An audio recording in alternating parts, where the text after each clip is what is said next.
I decided to go live a minute early so we can get everything set up for you guys. So hello, thank you guys so much for hanging out and showing up. This actually really is super amazing and awesome that you guys want to hang out. So hi, how's it going? I do want to kind of start right pretty close to being on time today. So hello. The Shahan Wiener Dog Clan. So I'm assuming that's your name as well. And hello, Lando Calrissian. Hello, Captain Robert April. Welcome. Also, subscribe to Captain Robert April. He's an awesome friend of the channel. And all of us here in the whole fandom menace and the tribunal communities. Assuming there is one. I don't know if there is a tribunal community, but, you know, we'll do it one way or another, right?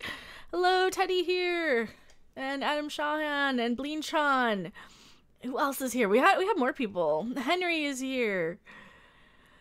Nanny Lancaster is here. This is 2024 in the UK. So hopefully this is a good time of day. I know we did switch it over from Sunday because of sports ball in the US, and I know for the next 6 months everything's going to be Sunday afternoon sports ball. Hello, Angry Mr. Flibble.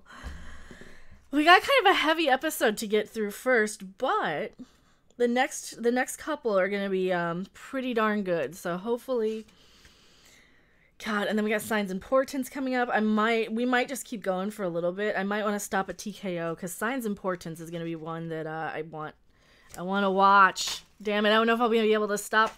We'll see how we feel. We're going to at least do 2 episodes right now. The clan is watching in the living room. I'm watching outside. Oh, okay. Well, thank you. I appreciate the extra view. Hello, Bence Bauer. Welcome. What time is it there in the US? It is 2:30 p.m. afternoon Central Daylight Time. So for me, it is Central. Yeah. Oh, Lord. This is gonna be a fun one. This first episode we're gonna get through is kind of heavy. Hello, Richard. Welcome. 3:30 Eastern. Okay, it's 3:30 Eastern time for everybody. It's 2:30 Central. 1:30 back home in Colorado, where I wish it kind of was sometimes. But that's gonna be the goal. I think that's the goal of the YouTube channel, is to kind of make enough scratch on it to definitely be able to move. So that's kind of one of the goals. I like TKO. Don't hate me. Well, the thing about TKO is it's very similar to a movie that Claudia Christian was in, and so was Mark Alimo from Deep Space Nine, and I think Armin Shimmerman might have been in it. You had a lot of Babylon 5 and Deep Space Nine people in this low-budget movie about kind of space boxing, about a human boxing against aliens or fighting or something. 8:30 p.m. here, perfect time for me to watch some Babylon 5 and chill. Awesome. That is awesome. Will I play Yokai Blasters or Yokai 3? Not on my channel.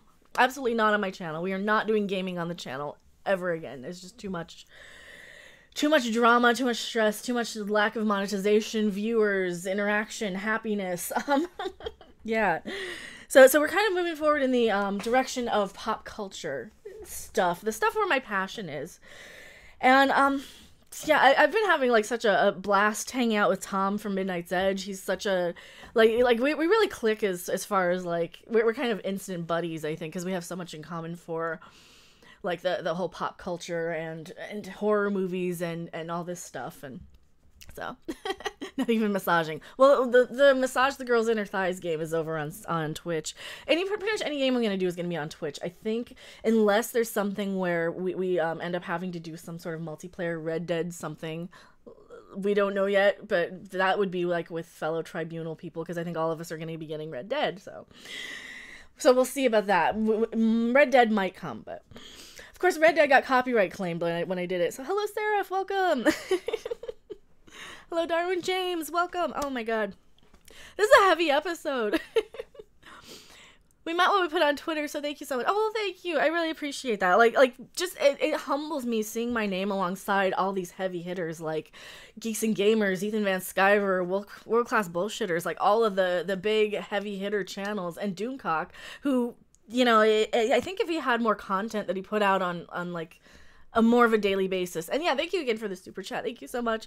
Hopefully you can hear. Oh, you can't hear it because I have my audio off, but you can see the pop up over my face. But yeah,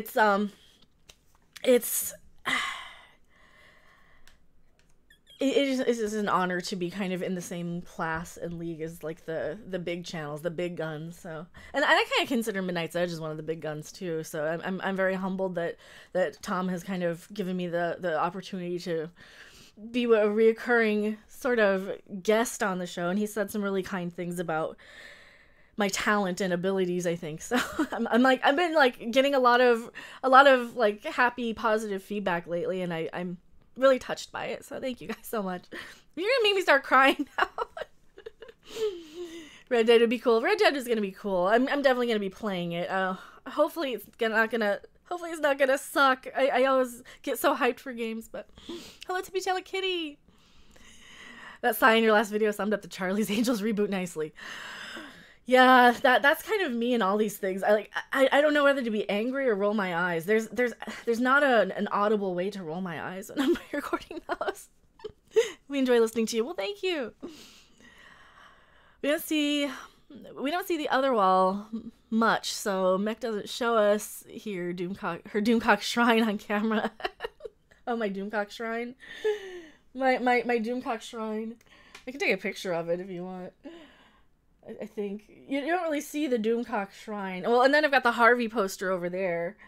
So let's take a couple pictures here. Let me zoom in if I can. So this is one of the shrines. That's kind of the one of the things about Doomcock that I feel bad that he's not getting like the views that he deserves, because I think he's just fighting the algorithm. I think if he just could do quickie reaction things. I don't know if you can see my Harvey poster. Well, then, of course, I've got the Stein behind me. If you could do, like, quickie reaction videos, like, 3 times a week, I think that would just help bring in a whole bunch of new people into the mix. So, all right, there's the one with the candles in front of it, because that's the only place I have to put candles. It's not so much a shrine.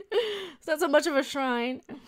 But, and then, of course, I've got my Harvey poster over by all my Yokai Watch model kits and stuff, right at the door, right in front of my door to my office. I have no idea if that even shows up, but but yeah, that's the thing. Have some positive reinforcement. Oh, thank you so much. Thank you. Doomcock is great and entertaining, to be sure. Yeah, I enjoy your pop culture, your commentary about pop culture. Well, thank you. I appreciate that. And hello, Sav. Welcome. Yeah, these streams are so much fun because I can just kind of hang out and talk about Babylon 5 and stuff. So it's great. YouTube has been screwing Doomcock. I think YouTube has been screwing Doomcock a little bit with the algorithm. His Superman video should have more views than my Superman video, but I did have a 2-day head start on it. But Doomcock, I think just to get his name out there shortly and briefly, I think one of the things I would recommend as somebody who really, really cares about the growth of the channel and the community and what he's doing, if he could just go on the fly a couple of times a week, just rant on some news article or something like that. I got 10,000 views on that Captain America video for just a quickie reaction. I got almost 10,000 views on my Superman reaction video.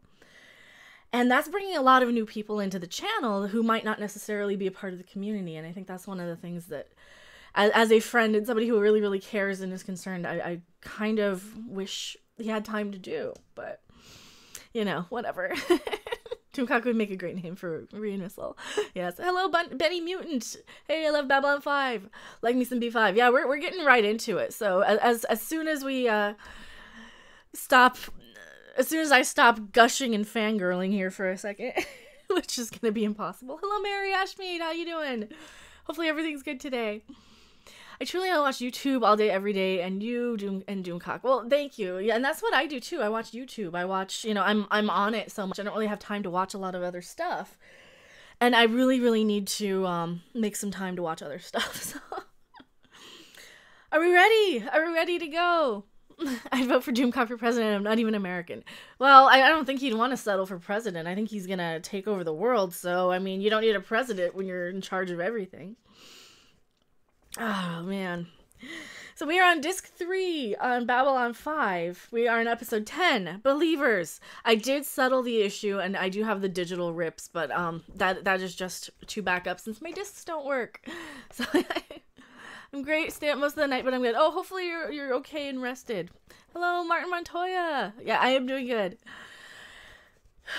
You deserve to fangirl. I know. I'm such a fangirl.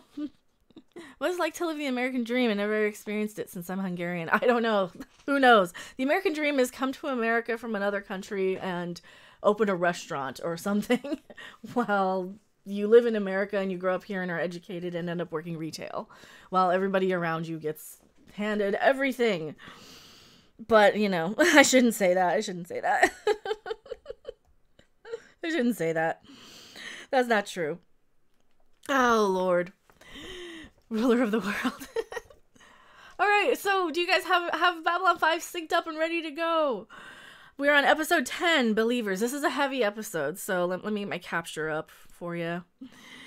We've got the sync points. We got the subtitles all ready to go. It's kind of true. It is kind of true.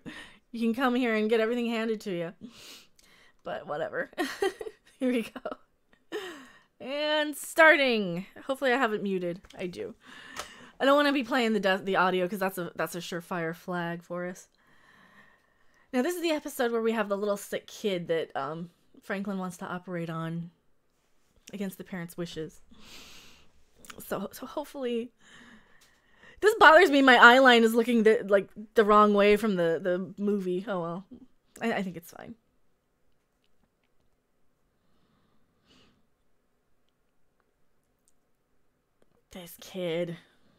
This kid kind of reminds me of Atreyu. Because I want to move to the U.S. since I hate to live in Hungary. It really do suck. Well, the U.S. definitely has better opportunities than a lot of other places. Absolutely. Canada as well. I mean, Canada is probably better because they have the healthcare. Don't hate me, America. But Canada is better. America is not the greatest country. It's good. It's better than a lot, but it's not the greatest. So, no flagging us. I know. Well, I already had my Captain America video reviewed, and I think they said, nope, it's not advertiser friendly. Thanks. That's okay. It's not going to get any more views than 10,000, probably. About to do some editing on the side. Pray for me. Well, good luck with that, Captain Robert April. And subscribe to Captain April. He's another member of our community. Kill for some of that U.S. style free speech. Well, we're losing it slowly, just as much as you guys are too. Hello, Jimmy Olsen Blues. No hate, you're speaking the truth. I know. And every time I speak the truth, like I have 1,000 people hit the thumbs up button, and then I get flagged and demonetized. So. Well, we haven't banned memes yet. Not yet, but we're already banning freedom of speech slowly. You get the hate posses come down on you.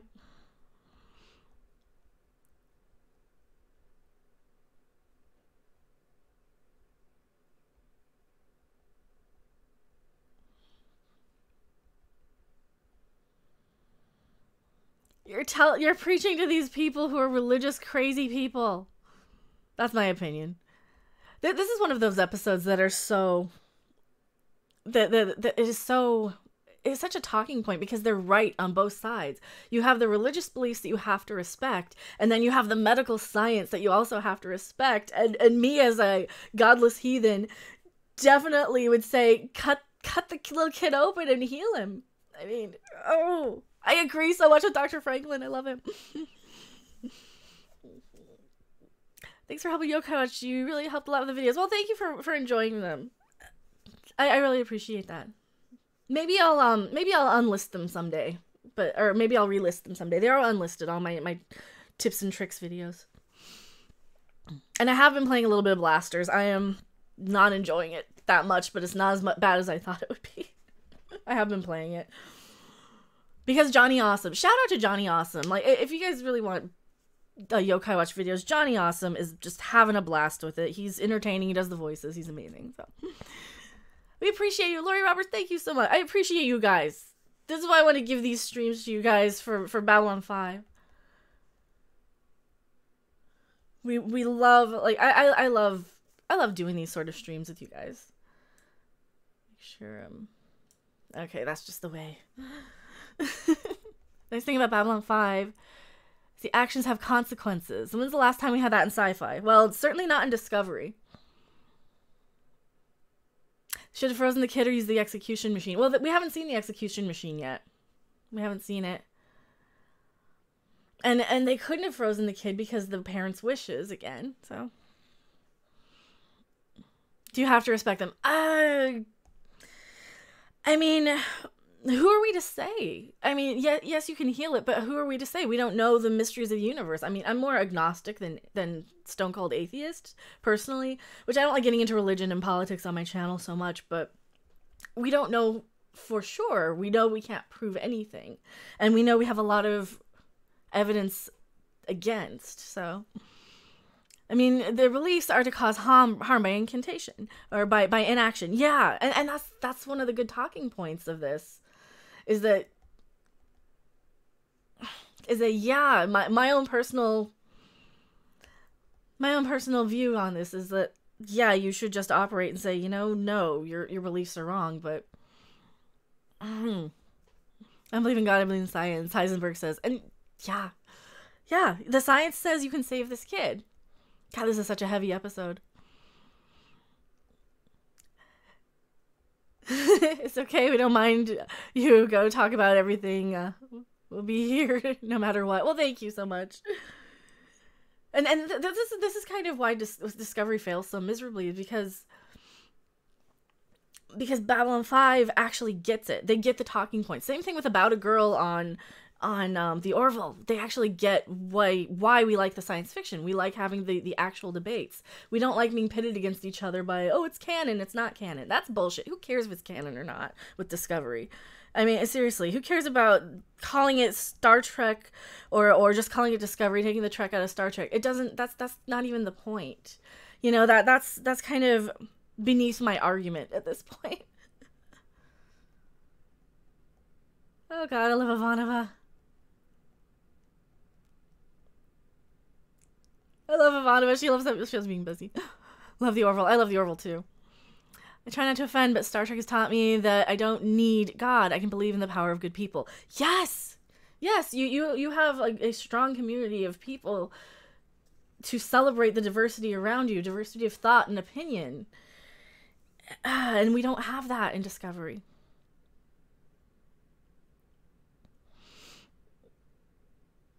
Discovery is a trash series of trash writing and bad acting. Yes. Need one request from me. Oh no, Heisenberg has a request. Well, hopefully I can accommodate. The Orville is great. The Orville is great. Canon is religious, literally and figuratively, just as contentious as Star Trek, and it's an organized religion. Yes. Say my name. Heisenberg. I like saying that. I liked that show. I liked Breaking Bad.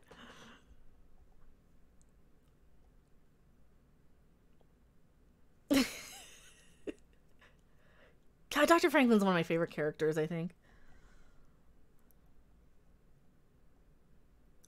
He loves to try and find a way around it too. And this is what you don't do. Michael Burnham would just cut the kid open and be like, so what? I'm right. And she would be a smug bitch about it. And she would get a medal for it, right? Franklin had consequences for his actions. Franklin also tried other things to accommodate the parents.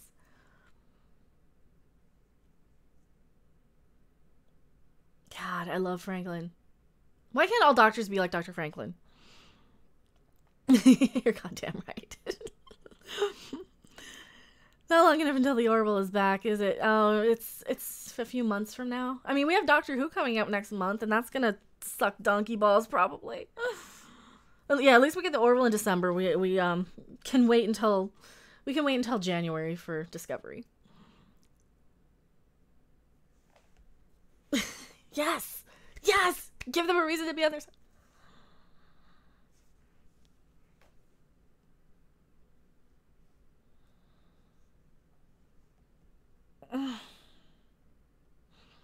Yes! Heal the family before you heal the patient.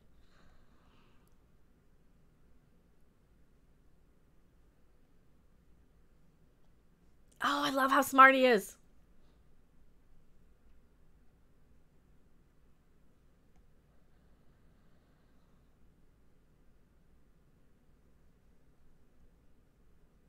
Mm-hmm.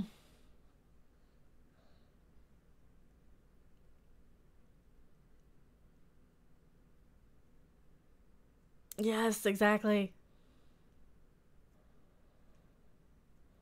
That's why I could never be a doctor, because I'm such a hothead. Like, oh man. Like Better Call Saul. Oh, I need to watch Better Call Saul. I haven't watched it yet. Probably, but we'll give Doctor Who a chance. I mean, yeah, I'll probably watch a few episodes. I need to get sleep as 9 p.m. Well, thank you for being here. And good night. I'm so glad I never got into Doctor Who. Now they're going to ruin that too. Yeah, I mean, I grew up with it, so I have more of an attachment to the old stuff, and the new stuff is just kind of a different thing. But like the Capaldi era and even like the tail end of the Matt Smith stuff were really hard to sit through for Doctor Who. Franklin is supposed to be the antagonist in this episode. It's also a baby step in the way to his eventual mental breakdown from fatigue, depression, and stims. Yeah, and he's so smart. He's such a wise character. Like, this is how you write a strong, amazing. I mean, he's not a Mary Sue. He has flaws, but he also earns his cred. I mean, Jesse Green says Matt Smith was my first Doctor. Who's this Doctor Who?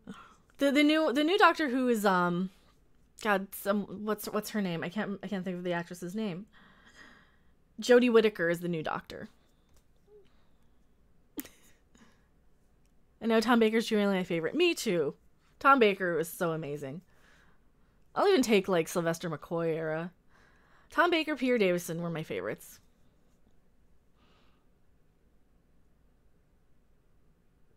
Glop egg. The planet Placebo.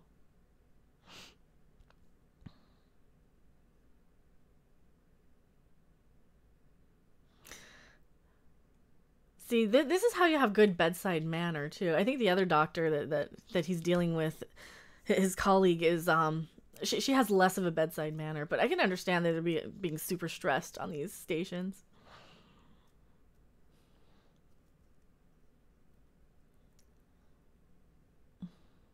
He's petting an apple. He is.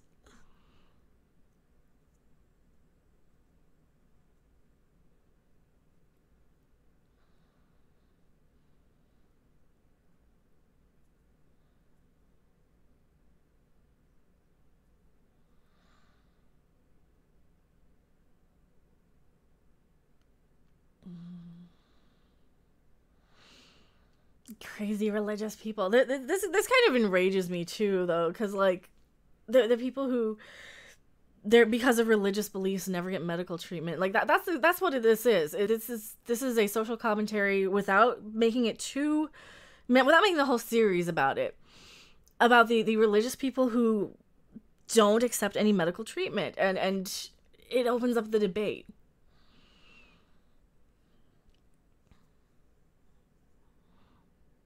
I bail on Dr. Mid Capaldi run. Yeah, the writing got so terrible. It wasn't Capaldi's fault. I hated Clara. She kind of ruined it for me. Can you take a globid egg to your AA meeting? To quote Tom Baker, there were other doctors. I know. I think Capaldi and Smith had bad writing. They did. They absolutely did. So many people in Utah, they don't believe in... I know like Mormonism is pretty popular in Utah. But I didn't know they were against medical beliefs. Or medical procedures.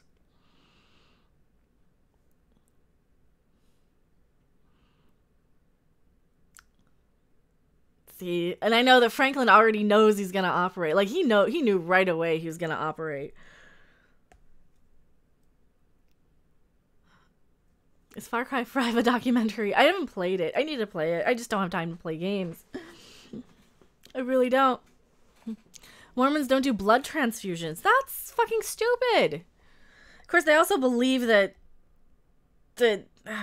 Don't get me started on Mormonism. Don't get me started.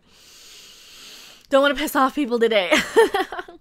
But the Mormons will build a kick-ass spaceship, of course.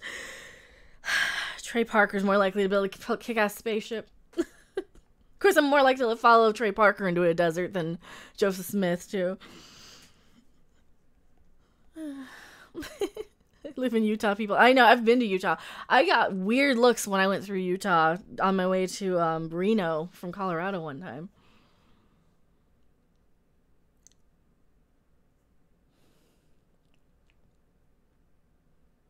I love how I was trying to go, like, get the loopholes.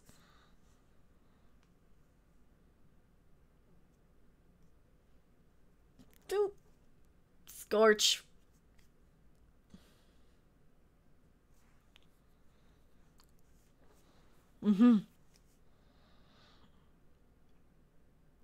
Oh, I love the legal speak in this. This is how you do Moral Dilemma. I think that this show's too heady for a lot of people. Maybe they didn't like it because it's too intelligent. Your average Discovery fan would hate Babylon 5. It's just too smart for them. They would never get it. It's too so conservative. See, and now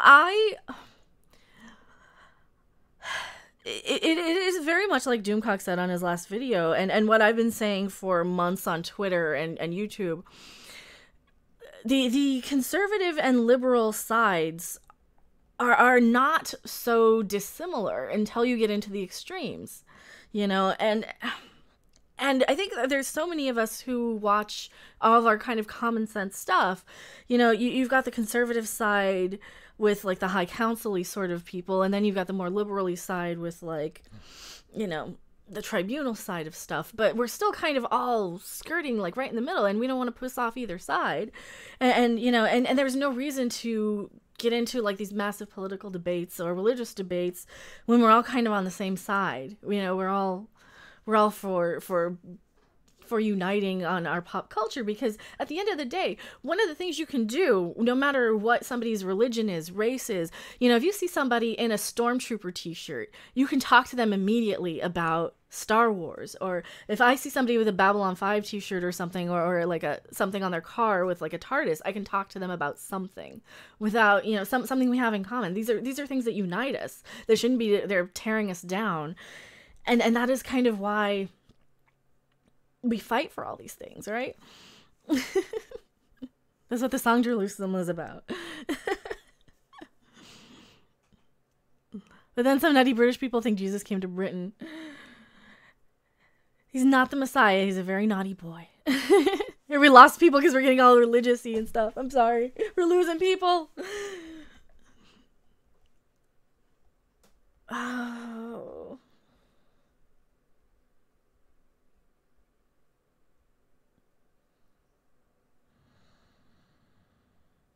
Without his spirit. Yeah, they think that their soul escapes as soon as you cut them open.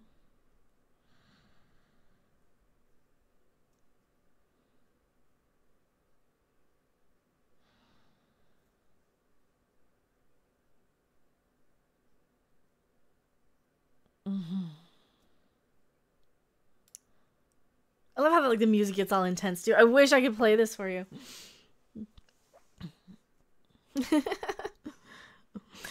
Teddy here says, my thought is I don't care what your religion, race, gender, sexual orientation is. Just be a decent person and don't tread on me. Yeah, just don't, you know. And whenever I kind of attack stuff like Mikey Spock, I'm not going to, like, Sonequa Martin Green's Twitter and telling her she's a piece of shit or anything. I comment to the wind on my own YouTube channel that her character sucks and is badly written and acted and directed. And, you know, I don't care one thing about her personal life. Don't have any personal beef with her. I think she's in over her head as far as, like, a role that she can't handle, but, you know. Yeah, just proof you can't fix stupid, I know. The SJWs are doing the fan community what they did the gaming community with Gamergate. They're driving folks into the arms of the right where they really want to be left alone. I know. Exactly. I get comments all the time, people saying, like, I'm a conservative, would I be welcome here? And I'm like, you know, I'm not going to turn away a viewer if I disagree with you politically, because I think we're all on the same side here as far as what I'm talking about. And it's just stupid to alienate half of your fan base, right? Like, I don't care what somebody's religion is or political affiliation is. Hello, Jez Oldfield. Welcome. Stone Julian, he said Jehovah. You know, there's a great movie. My favorite filmmaker of all time made a movie called The God Complex. Check it out. It's kind of like another modern day Life of Brian, only about God instead of Jesus. It's kind of like that. And that's I have the figure, the talking Jesus head on my shelf. Go check out God Complex. Buy the DVD. You might enjoy it. It's a comedy. It's my favorite filmmaker, so always look on the bright side of life.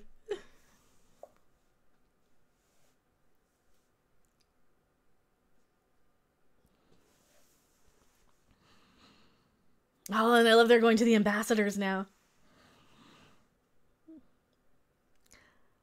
That's Babylon 5's sweet spot. They were ahead of the game showing religion and sci-fi can properly coexist with no disrespecting anyone, atheist, theist, whatever. Exactly. King Rock says, not into Babylon 5, but just seemed to say hi. Well, hello, King Rock. Thank you for saying hi. I really appreciate that. And I try to do a little bit of everything for everybody, you know.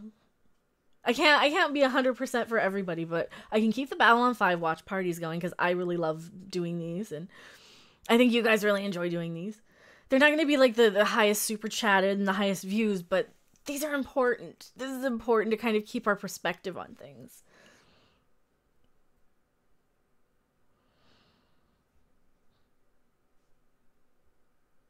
Londo.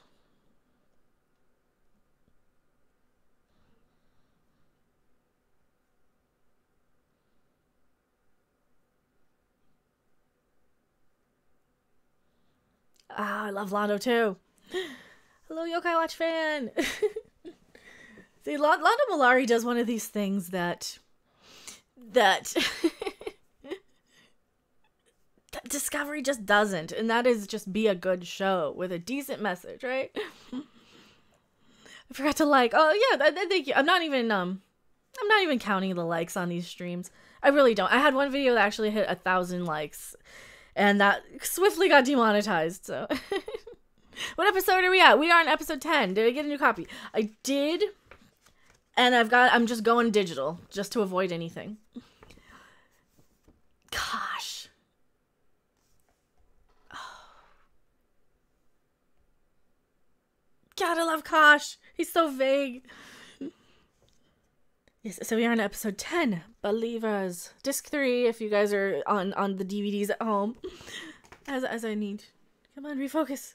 Refocus. It's not going to refocus. These are so much fun. They are. These are a blast. I absolutely love these. I'm going digital, completely digital. No, I'm not going completely, just for these watch parties. Just for my own sanity, so I'm not fiddling with DVDs.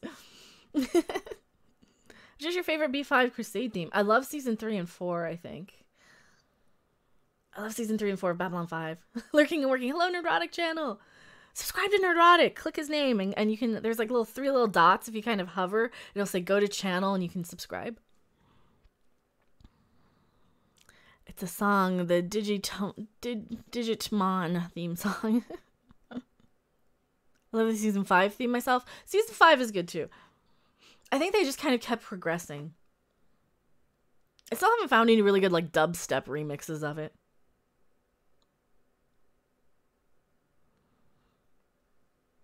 God, the Minbari can't even take sides.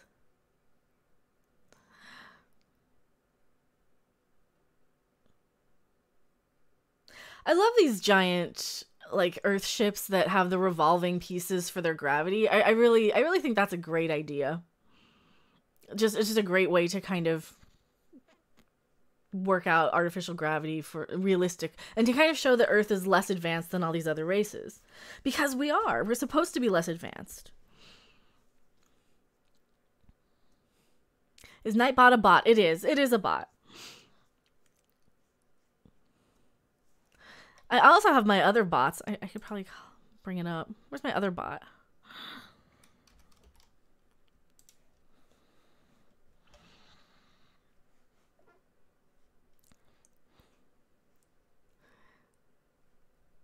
We are 23 minutes also, if you guys want to sync along. Come on, bot. Of course, it's got to pop up right there. Connect. So this is my bot that I use for polls and things. That guy has bot children. I do. Here, this is one of mine. This is one of my bots that's gonna come in pretty soon. Hopefully he'll come in. My random bot. So when a mommy robot and a daddy robot love each other very much, no. They create baby robots. Is it called Polebot? No, I've been using Fussbot because it's connected, but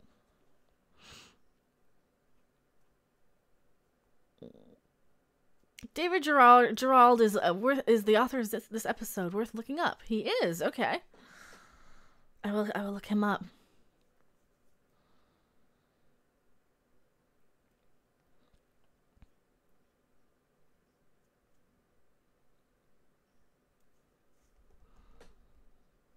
This is a piece of industrial goo.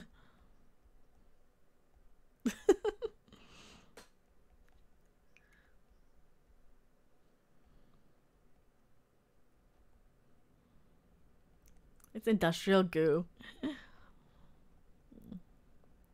You don't have enough random bucks to buy a BMW 7 Series. Maybe. It is the Starbug bot. It is the Starbug bot. See, of course we have to have the Starbug. I used to actually use Starbug as my picture when I didn't want my face on camera. As my my icon. He's responsible for the trouble with the tribbles. Oh, so they actually had good. They actually had good writers on this. Of course they did. Why wouldn't they?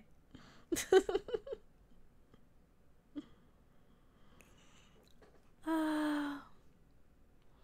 cold outside, no kind of atmosphere. So now we're just gonna be singing the Red Dwarf theme.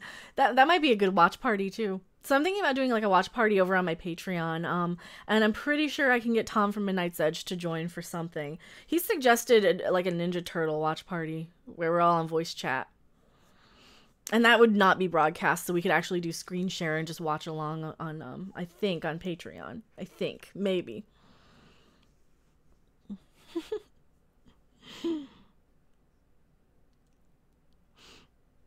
That means Doomcock's a granddaddy, because he's kind of my daddy if he built me. There's a bot made by Doomcock, and Mech Random has their own bots. Still funny bot having bots. I know. Hell yeah, Patreon, Tom Turtles, I'm down. I've never actually seen it. I don't know. It's one of the Ninja Turtle movies.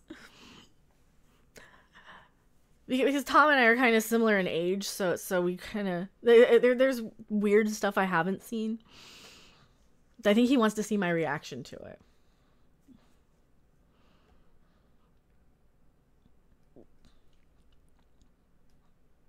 Oh... He's got a point, though. You can't get involved with... You can't get involved in people's religions.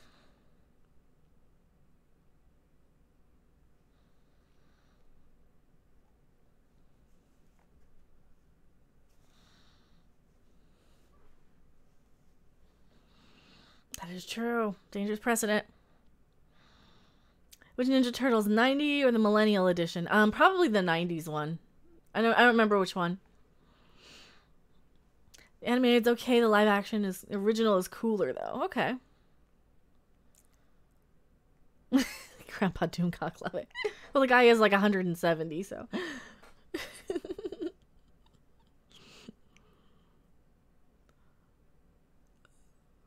And speaking of Doomcock, he will be streaming tonight at 10:30, so nobody will probably be awake to see it in the UK. And then tomorrow afternoon again at 5:30, my time, Central. And I will be there, in chat anyway.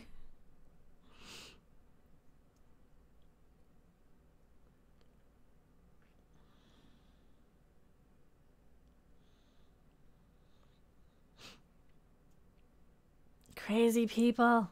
Crazy religious people on this episode. Ugh.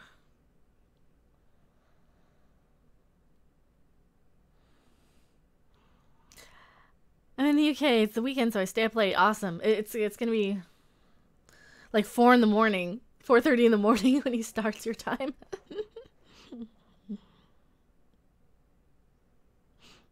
We'll be there also, all 14 of us. Awesome. It's worth it. It is worth it. Doomcock streams are so worth it. He's so entertaining. He like sings for everybody. He answers questions.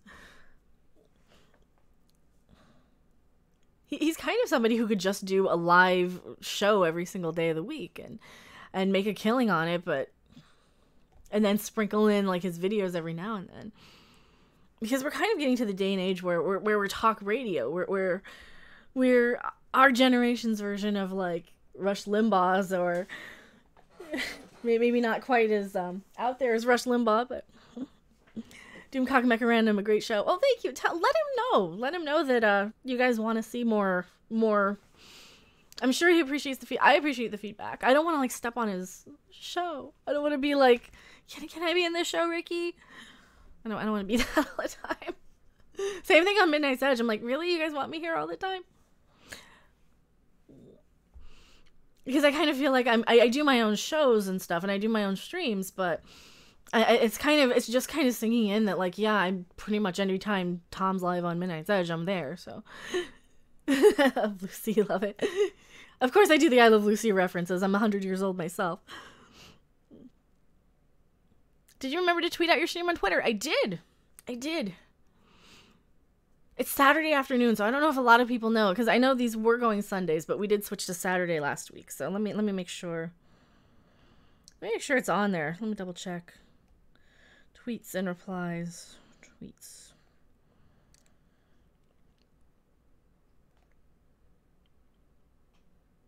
At least I thought I did.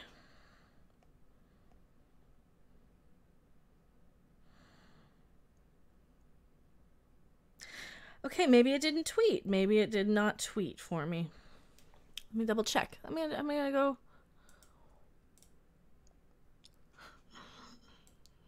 I do Twitter. I Twitter him on Patreon and on both of my accounts. Oh, that's awesome. Now my Patreon, I've got a book review coming for you guys on Patreon soon. And then I have like some outtakes and I have some other stuff. Where is my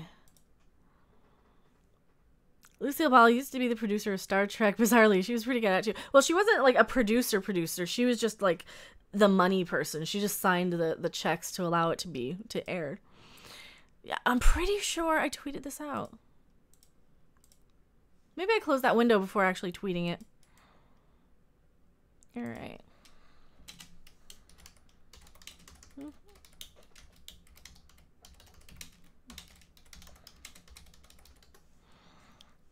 Boop.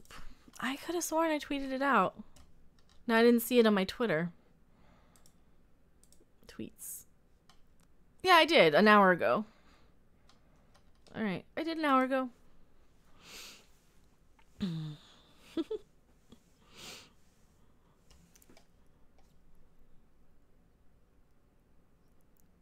didn't get Twitter notification, but YouTube did notify me on you going live. Okay, that's good. That is good, at least. Yeah, I saw it in my tweets, but it didn't actually tweet out, because sometimes you get put in Twitter jail. If you piss somebody, if you get blocked too many times, they kind of prioritize your tweets. So when people block me for stupid shit, I tend to kind of complain about that. Like, if you're blocking me for good reason, then yeah, but if you're just blocking me because I said something that you disagree with, or I kept a conversation going. Like, I had one asshole block me not too long ago when they're like, please untag me from this or something. And like, you can untag yourself.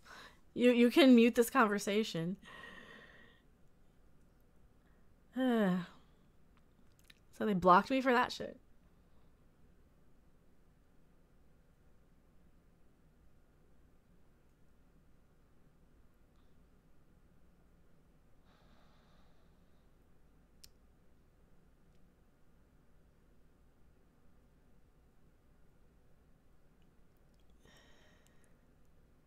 That is such an odd sort of religion.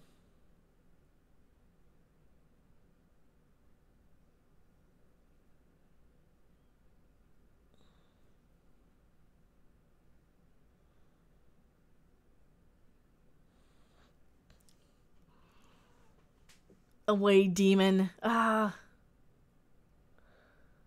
this is why religion can be dangerous, I think. This is why... This kind of reminds me of, like, the ancient superstition religions of, you know, or the time when they would decide that somebody... That somebody was, like, killing people just because they would study bodies to find the cause of death back in the Victorian times. You know, they're like, oh, no, you did it. You're the Ripper because you're discovering... Or because you're trying to find out... You're obsessed with these dead bodies and you're trying to figure out what caused the death. I'm trying to watch something and ramble at the same time. I'm sorry. I got a YouTube notification. Awesome. I'm happy you guys get the YouTube notifications. It was 20 minutes late. Oh, I'm sorry. So she weighs as much as a duck. She's made of wood. And clearly she's a witch. Clearly.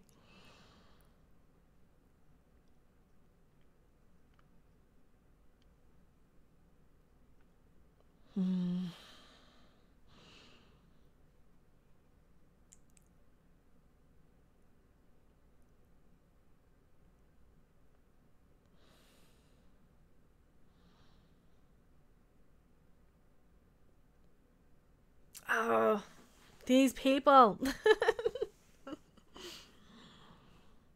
People seem to often even know that Star Trek was on NBC either. Oh, or not too often. Not often. Yeah, it used to be on NBC, I think, right? I don't know. I wasn't alive then. I have the DVDs, though.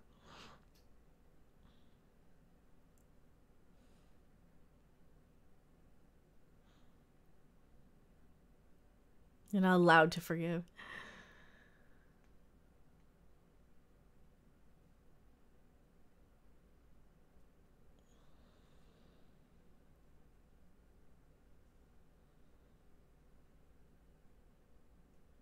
Oh, he'll rest all right. Oh, these people.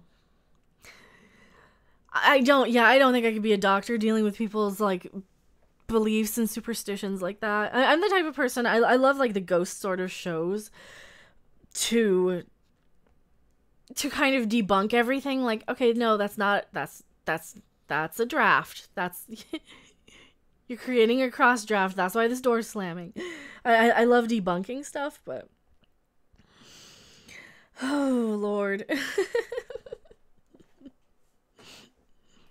Yeah, Star Trek was on NBC when it first aired. I mentioned it as lots of people keep... Or erroneously saying it was CBS or Paramount. Yeah, well, Paramount wasn't a network back then. Like, the CBS and Paramount own it now. For sure. CBS was ready to pick up Star Trek for a 4th season, but only if Leonard Nimoy was still available. Unfortunately, he had already signed with Mission Impossible. That is true.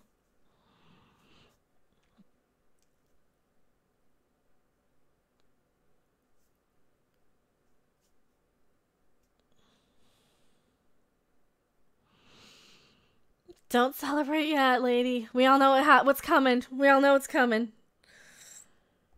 So...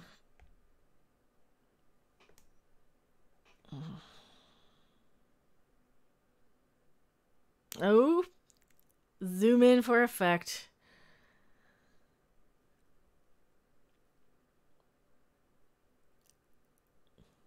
They did some really good stuff with, like, cinematography on this too, and the score, just how the drums and the score kicks in when it's super intense like that.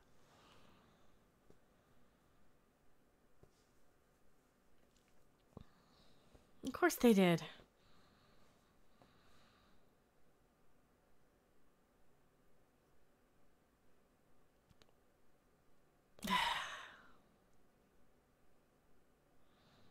But he wasn't in pain.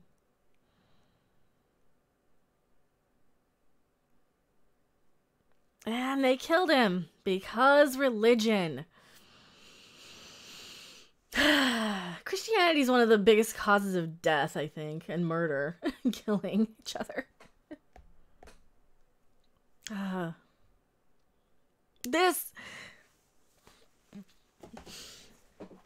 This stuff, man.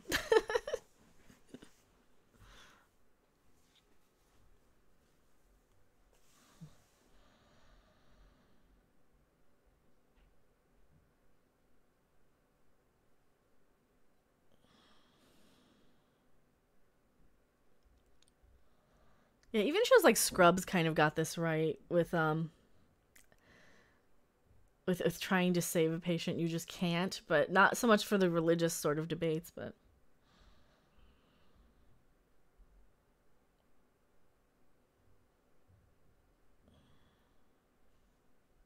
that's one of the great moral debates about the series too.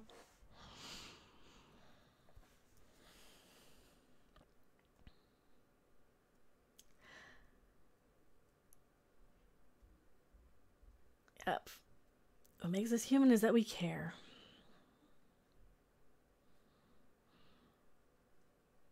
Hello, Carrie McGregor! Hail, my favorite robotoid. Oh, thank you for being here. Here, I'm getting choked up. My eyes are going to start leaking on these episodes because, like, I get so angry and I feel so bad for Dr. Franklin. Like, he was right. He was so right.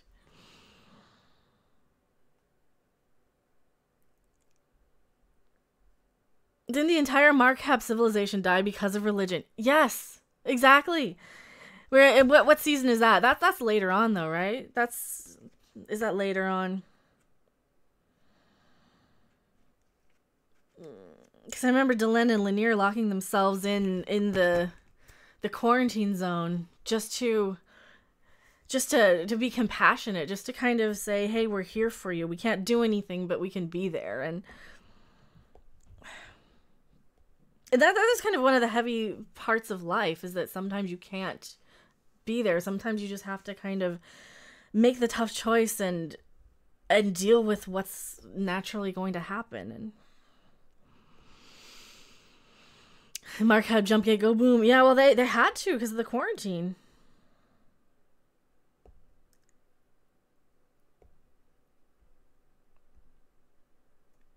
Oh, Lord. Yeah, Ivanova's side quest was really her the B story was really a B story. Like her thing got fixed, but that wasn't the main focus of the episode. The A story, the Dr. Franklin drama, that was. Is she mute? Am I mute? No, I think my microphone should be working, hopefully. Properties. Yeah, my microphone's working. Sorry I'm late. I had school. How much did I miss? We are one episode in. We were on Believers and it just wrapped. And I am bummed now and angry at religion and things that we can't change. You're good. Oh, thank you. Yeah, the Markhab had the disease. Immortal shunned rather than fixing it. I can't remember, were the parents charged with murder? They never said. And that was the other thing. Like, should have this is the debate that we can have now. Should have the parents been charged with murder for this thing? I mean, or do they get some sort of diplomatic religious immunity because they murdered their son? I mean, I kind of think that Sinclair would just say, yes, this is their religion and we can't interfere. We also interfered a great deal when our doctor operated, so I don't think they were charged with murder. I think they were allowed to go back to where they came from. But man, if it were me, I would be like, oh, now you murdered the kid, you know? And if it were me, I'd want to interfere and step in and fix the thing and save the kid's life if we could, but Lord, this is such a hard one too. One of the things that I've kind of learned in my years on this planet is that sometimes there are not answers to these debates. Sometimes you can't have one group weigh precedent over another because both sides are right. And if we go around blindly telling people they can't have their religion, yes, that does sort of, that does kind of make us almost fascists in a sense. But then at the same time, you know, you still have to kind of step in and protect people who can't speak for themselves, like the children. And, you know, and this kind of goes back to a lot of like the Warren Jeffs sort of Colorado City stuff where they went in and they took the kids thinking, oh, and having good reason to knowing that these girls are married off at like 9, 10, 11, 12 years old. You know, yeah, they have some good reason, but at the same time, do we have the right to interfere? You know, so it's a, you know, understanding the truth is a three-edged sword sort of situation. And that's one of the great things about the show. I don't have all the answers, but, you know, we can kind of use these shows as a discussion, as a debate, as a talking point, you know? There was a Law and Order back in the day that the same topic. See, and yeah, this is a really good sort of thing. But Sinclair isn't Mercer, different leaders from different political times. That is true. That is true. Well, and the thing about Captain Mercer is that he went ahead and saved all the kids on the Krull ship. But there might be consequences later on in the series because of that. Like, those kids might decide that the human race are sworn enemies, like more so than they already are, and they'll go off on, you know, whatever sort of attacks that they're going to do against the humans because Captain Mercer murdered their parents on their own ship. Yeah, it is one of those really heavy debates. And this is why I love some of these science fiction shows, and this is why Discovery fails so miserably. And one of the things about Discovery, it doesn't fail so miserably that in the, you know, the greater debate on Discovery isn't the stupid petty shit. Like, I'm beyond the petty shit. I don't even argue whether it's canon or not. I mute those assholes, because those assholes are like 50 IQ points lower than me. So there's an asshole on Twitter that I was dealing with quite a bit where he's like, oh yes, but it's canon though. And who cares if it's canon? That's not even the point. The point of the series is that it doesn't give us the debates and the actual important things that Star Trek or Babylon 5 or the Orville are doing. You have shit characters, shit writing, romance, betrayal subplots. I mean, fucking Star Trek Discovery is Dallas. It is the Dallas reboot where there's plot twists and betrayals and people in and out of bed with each other and all this stupid shit. For a science fiction series, Star Trek is not scratching any itches. It's not scratching any itches on garbage television either. I can watch garbage television or B movies if I want something that's, you know, that's not really well acted or not really well written sometimes. And sometimes my B movies are more entertaining than these fucking TV series that we have to put up with. But yeah, Dallas in space. Orville's great, but Seth MacFarlane isn't, Lone Wolf Club says. I like Seth MacFarlane as Captain Mercer because he kind of reminds me of Picard in a sense. In a sense that he's not really the star of the series. He's not really the best character on the show. But he's there and he fills his necessary role because you need all these different crew members. Planet Over TV. Bunch of people without ideas or insight just mimicking what they think is edgy. Absolutely. And hello, Planet Over TV. Nanny Lancaster says, it's kind of important if it's canon, if it says things that make TNG impossible. Well, and yeah, it is important. It is important, but it's not like part of the big picture, you know? It's not something I want to argue from a day-to-day point. I mean, the bigger picture is that it doesn't actually bring anything to the table for Star Trek. It ruins what Star Trek is. And whether it's canon or not, I mean, it's clearly not. It's clearly not because it doesn't match up with anything.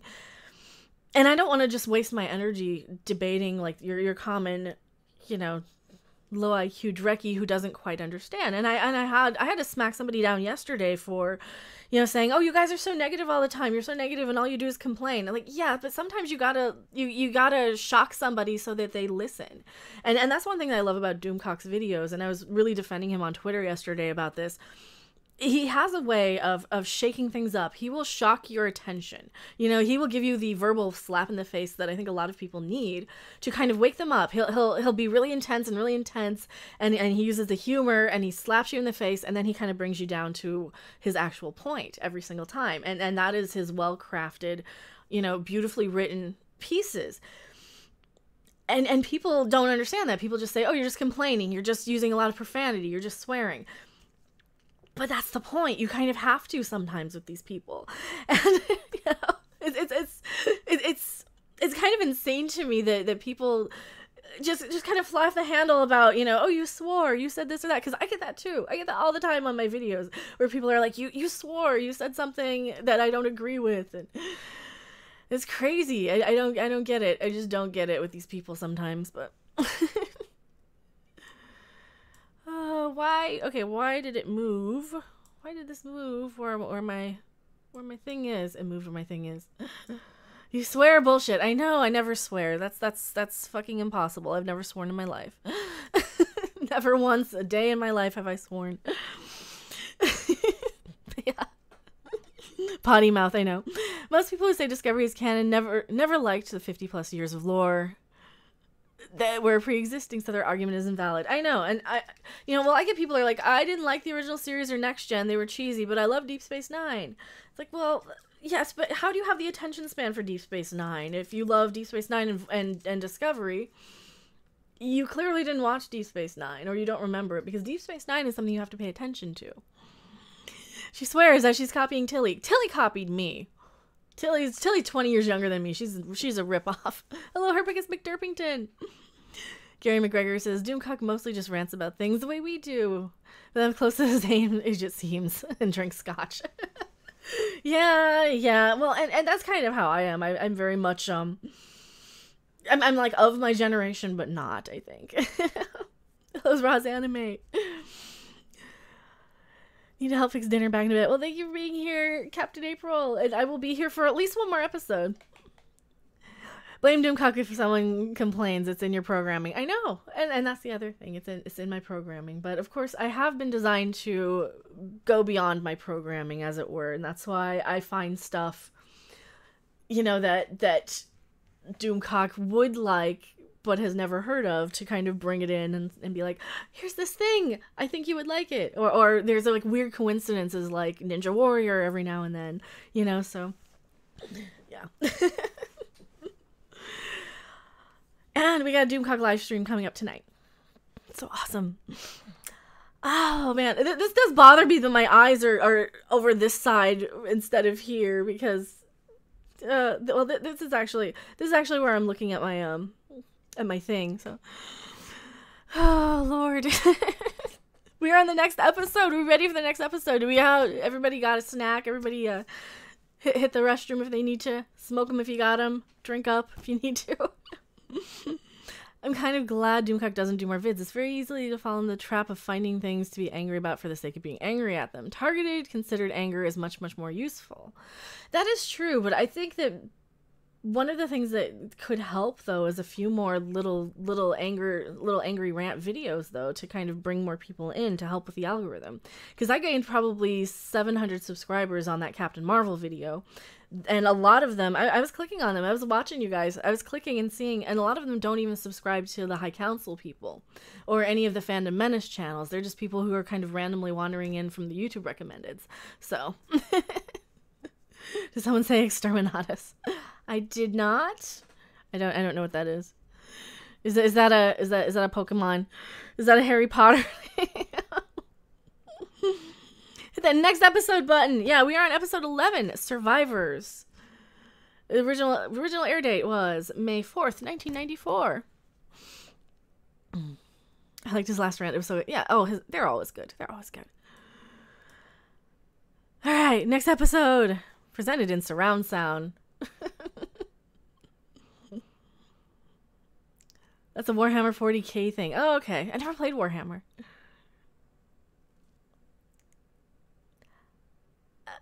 I did not is the room. I know. I did not hit her. I did not. Kind of like Discovery. It's a great comedy.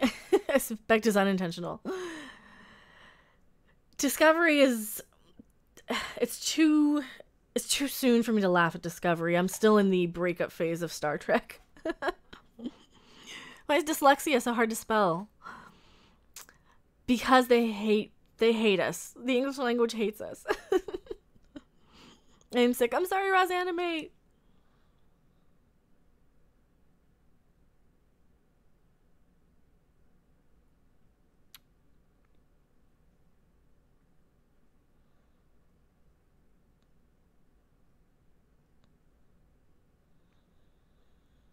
I love how they kind of get into the money stuff here.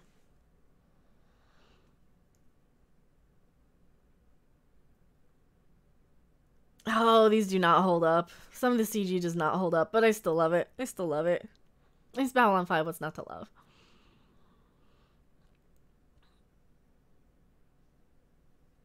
Ooh. That blowed up.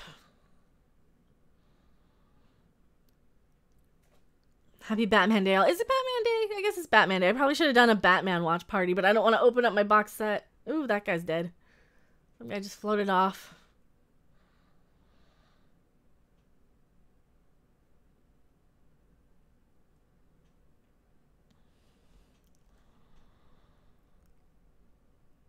I'm missing a chat. I believe according to Blackadder, the English language was designed to make it difficult for the non-wealthy or thereabouts. Yeah, that makes sense. That makes sense. Going to get the Blu-ray. Well, Babylon 5 is never released on Blu-ray, so we're going off of the digital rip of the DVDs now, so of the replacement DVDs.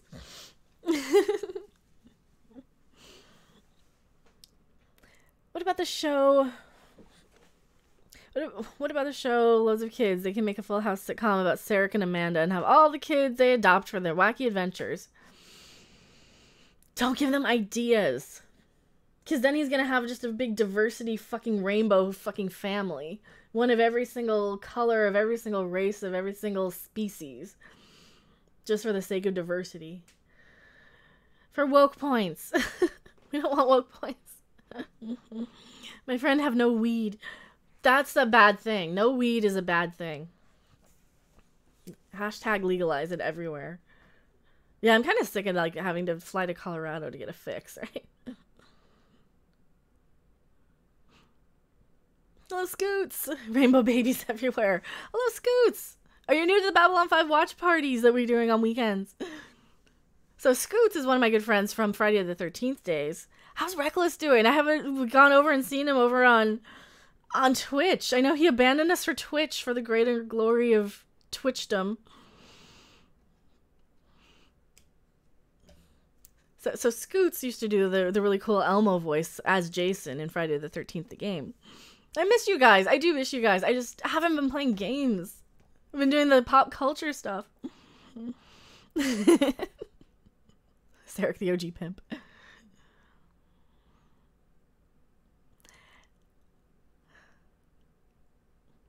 Babylon 5 would be pretty similar since the core elements is JMS. If anything, he'd get to make it be even more risk-taking. Would he, though? Didn't he kind of go a little SJW from what I heard? I mean, I don't really see it. I follow him on Twitter, and he seems really cool and cordial to all of the fans that, you know, tweet at him. So I don't really see him tweeting out a whole lot of woke stuff. So I don't know. This woman.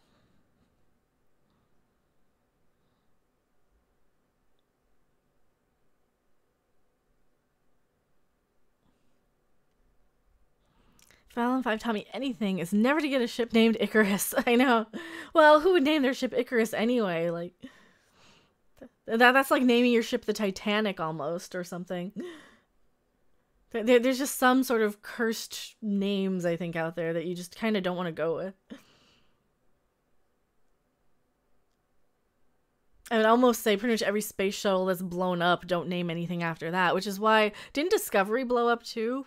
Wasn't that the one with all of the thermal panels that made it blow up on re-entry? Not like a couple of, like, 10 years ago? Or was that the Columbia? I know like 3 of the shuttles have been kind of destroyed, right? It's been so long since I've remembered any of that stuff. Her name is Space Station Babylon. I know. Well, there were only 5.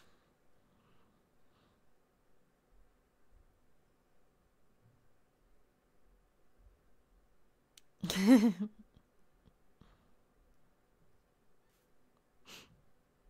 was the Columbia and the Challenger. Okay. It was the Columbia. Intrepid is unlucky in Star Trek. Yeah, the Intrepid's pretty unlucky. What are your thoughts on fandoms and communities gatekeeping? In my opinion, has changed on it the last few months. I don't think we're gatekeeping. I think that we're trying to preserve our niche market. And we're trying to preserve... Well, if anything, we're getting kind of gatekeeped on the outside. And I know that, like, I think Seraph, if he's still in chat, he actually doesn't approve that they redefine the word gatekeeper. I hear him talk about that from time to time. What is gatekeeping? I'm old. It's basically us saying, get out of our fandom, you normies who are dumbing it down, according to a lot of people. But at the same time, I think we kind of need to. I just come here for my friends and get my mind off my own situation and being sick. I'm grateful, you guys. I'm happy, and hopefully we're helping you, Mary. Hopefully we're helping you, because I can definitely sympathize with your situation, and I know, like, being somebody who's gone through some stuff myself, I need to just distract myself to get over a lot of, like, a lot of my stuff too. So that's kind of why I started streaming, was to kind of, well, at first to kind of pull me out of my depression stuff, and I'm stuck in NPC sprite hell. It's cool to have on while working. Well, awesome. And if you guys don't know, go follow Planet Tobor TV on Twitch. He actually does live game development and stuff, and is really, really fucking entertaining. I have lurked in some of your streams. And he's making an awesome game, which I totally need to drop the link to. Is this the game where you can punch a shark in the face? Is that what I saw? Is that what I saw on the trailer or in the pictures? You can punch a freaking shark in the face. We need more games like that. We need more fun games. Is Doomcock going to do any voices too? Because if he is, then that'll be like a $1 million seller. Yeah, you can punch a shark in the face. Love it. I didn't know you did. Hi, yes. You can jump off your ship and punch sharks in the face. See, perfect game. The game sells itself. Dude, the game sells itself. I will totally let's play that once it's out. Get some more people over there. I do lurk sometimes on people's streams. It's always really important to kind of know the community. I want to punch a shark. Exactly. Who doesn't? Who doesn't want to punch a shark in the face? And you know, pixel graphics, just right up my alley stuff. I live in Florida. Punching sharks is a daily activity here, Scoot says. Hashtag Shark Lives Matter. If Doomcock does any of the voices, have faith. Doomcock does all the voices. See, we kind of take care of our own community here. This is why we stand up so much for Anasabdeen with his Discovery lawsuit as well, because they were just shitty to him. And I come from a place of indie gaming for sure. That was like my channel focus for a long time.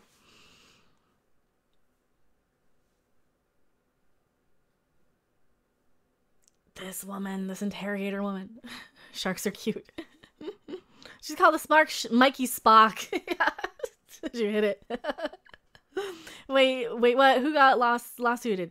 Anasabdeen for his game Tardigrades. He kind of got a little bit of a bully treatment from CBS because the game Tardigrades looks so much like Discovery, or the other way around. Discovery looks so much like Tardigrades. So that has been kind of a big thing that we're trying to bring focus to. He is suing CBS, and we are all for him to sue them because they ripped off so many things. They changed how the whole ship travels through space they changed the uniforms. They have the characters that look similar. They changed so much of Star Trek to look like his game. And I don't think the game was ever released. It was just on Greenlight back in the day, but the game was definitely in works years before Discovery. So we definitely we're definitely sticking up for him because they've pulled this whole thing of, okay, well, we won't sue you. It's like, you damn right you won't sue him. He had it first. So yeah, I can't remember the other games he's made, but he does. I think he had like a burger something. I gotta look. I gotta look on Steam. I'll look on Steam later. I think I've heard something about this. Yeah, it's a nightmare. Like I can't imagine. You pour your heart and soul into a game, and plus the guy takes care of his sick parents.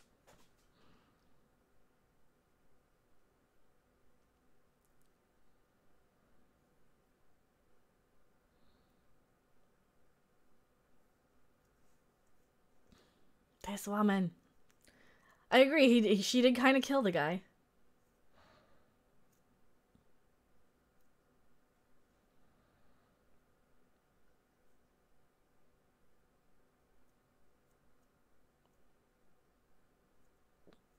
This does have a lot of like long politically legal debates in office sort of scenes, but I definitely perk up and I just like pay attention to that. Sorry if I like super quiet.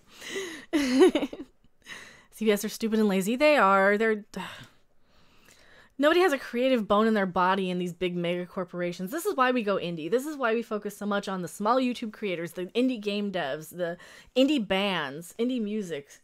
You know, I mean, I'm always going to find bands that I love that are like super popular, like Ghost, but I've been kind of a hipster for 30 years now, and I'm not going to change it, I guess.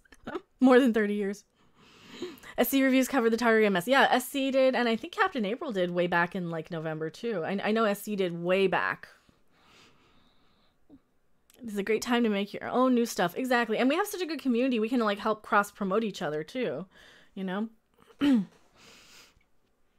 And this is kind of why, this is one of the things we were talking about with like doing some sort of horror host show with Doomcock. On the infamous Lost stream. Oh yeah, if you guys... You guys know how these Doomcock streams go. Watch them when you can, because sometimes they get lost to time. Wonder how the lawsuit is going. Should check with him. Yes. It's only a matter of time before Hollywood reboots something it hasn't made yet. I know. I don't know what you're talking about. It's a video game with Star Trek Discovery, and yeah. So Star Trek Discovery basically ripped off this indie game developer's game design to make Star Trek like that for no reason.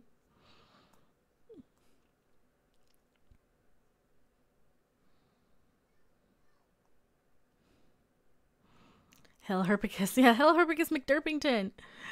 Hope Harvey is fine after Doomcock shut him up in the last video. Harvey is not trapped in a tank much. I still kind of say free Harvey TM. Push the button TM. Yeah, poor Harvey. The game actually looks cool. It's like a point and click sci-fi adventure game. Yeah, it's a point and click sort of adventure. Absolutely. It does look really cool. It does not look Star Trek. And I think that's my biggest problem, is that Star Trek shouldn't use this game. It is a stupid idea for Star Trek. It's a brilliant idea for a game. And yes, TM. Harvey isn't trapped. We're just safe for now. Also, thank you for being a brand new subscriber, Soul of the Dragon. This is why I have my bot up, so I can see the pop-ups, because I can't hear them. Actually, I should be able to hear them. That should have popped up audio. Oh well. The way I'm capturing my audio, though, I'm not capturing any of my desktop stuff. So yeah, we are on episode... Oh no, I lost my thing. Episode 11. We're on Survivors, episode 11. Well, that's a cool video game. Or is it a video game? Or are they just watching like a holographic pre-recorded match or something?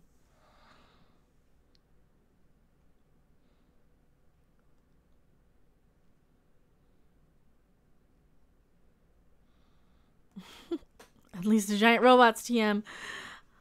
I wonder if I can go into gigantic mode. There's probably a button somewhere.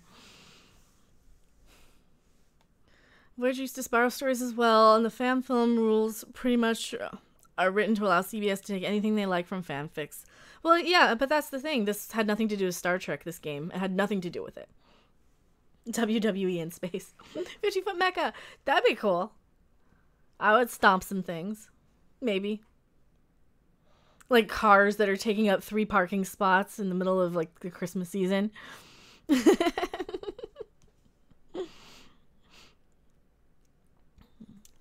Lori Roberts, thank you so much for the $2 super chat. I really appreciate it. Press the dollar button for Mecha. She eats too. I do. I'm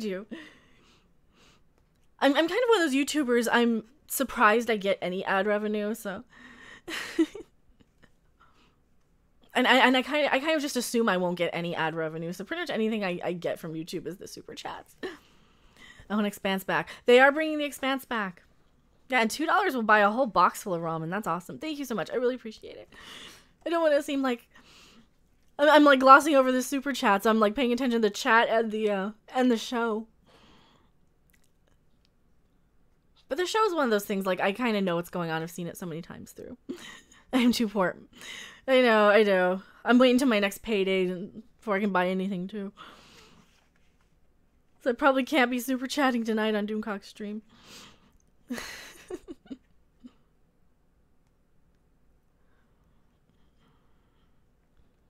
The ad revenue is cratered. Yeah, the ad revenue is... I don't assume I will get any ad revenue. But I've always been like a live streamer. I've done the YouTube streaming and Twitch streaming for years. I was on Hitbox when that was a thing, when Twitch was super twitchy. I used to do the visual novel games, like, and read them and try and do the voices if I could. That was years ago. There's probably still some of that over on Hitbox. When is Doomcock on again? 10:30 Central. From last I heard, unless he's tweeted out something that he's not. Is Hitbox still around? Hitbox rebranded. I went back to Twitch really, like, shortly after Hitbox kind of fizzled out. But Hitbox was good for a while because you could have, like, GIFs in the chat. And yes, I say GIF because if I say GIF, it sounds like gift. And then I'd have to start saying Giant and Giraffe, and I don't want to change everything I say. Yeah, 7:30 Pacific. 10:30 Center of the Earth time.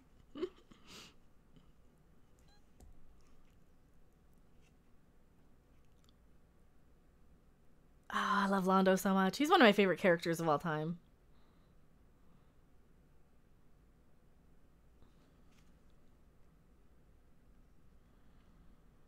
Yeah, Londo's a good guy, but he's got, like, a hard circumstance he's dealing with. Londo's definitely one of those good, tragic characters. So much of his story arc is he's kind of skirting the edge of doing the right thing and going down the wrong path. And especially once we get Majel Barrett, when her episode comes, we will definitely understand more of that arc of Londo, which I really, really love.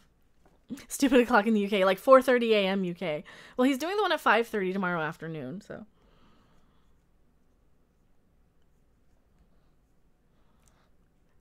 See, that's something that we need to kind of work out and take some time to like coordinate with all of the tribunal members. When's a good time to actually do the tribunal? And I think we've set it for the 19th. I'm pretty sure we scheduled it for the 19th. Which is what, Wednesday?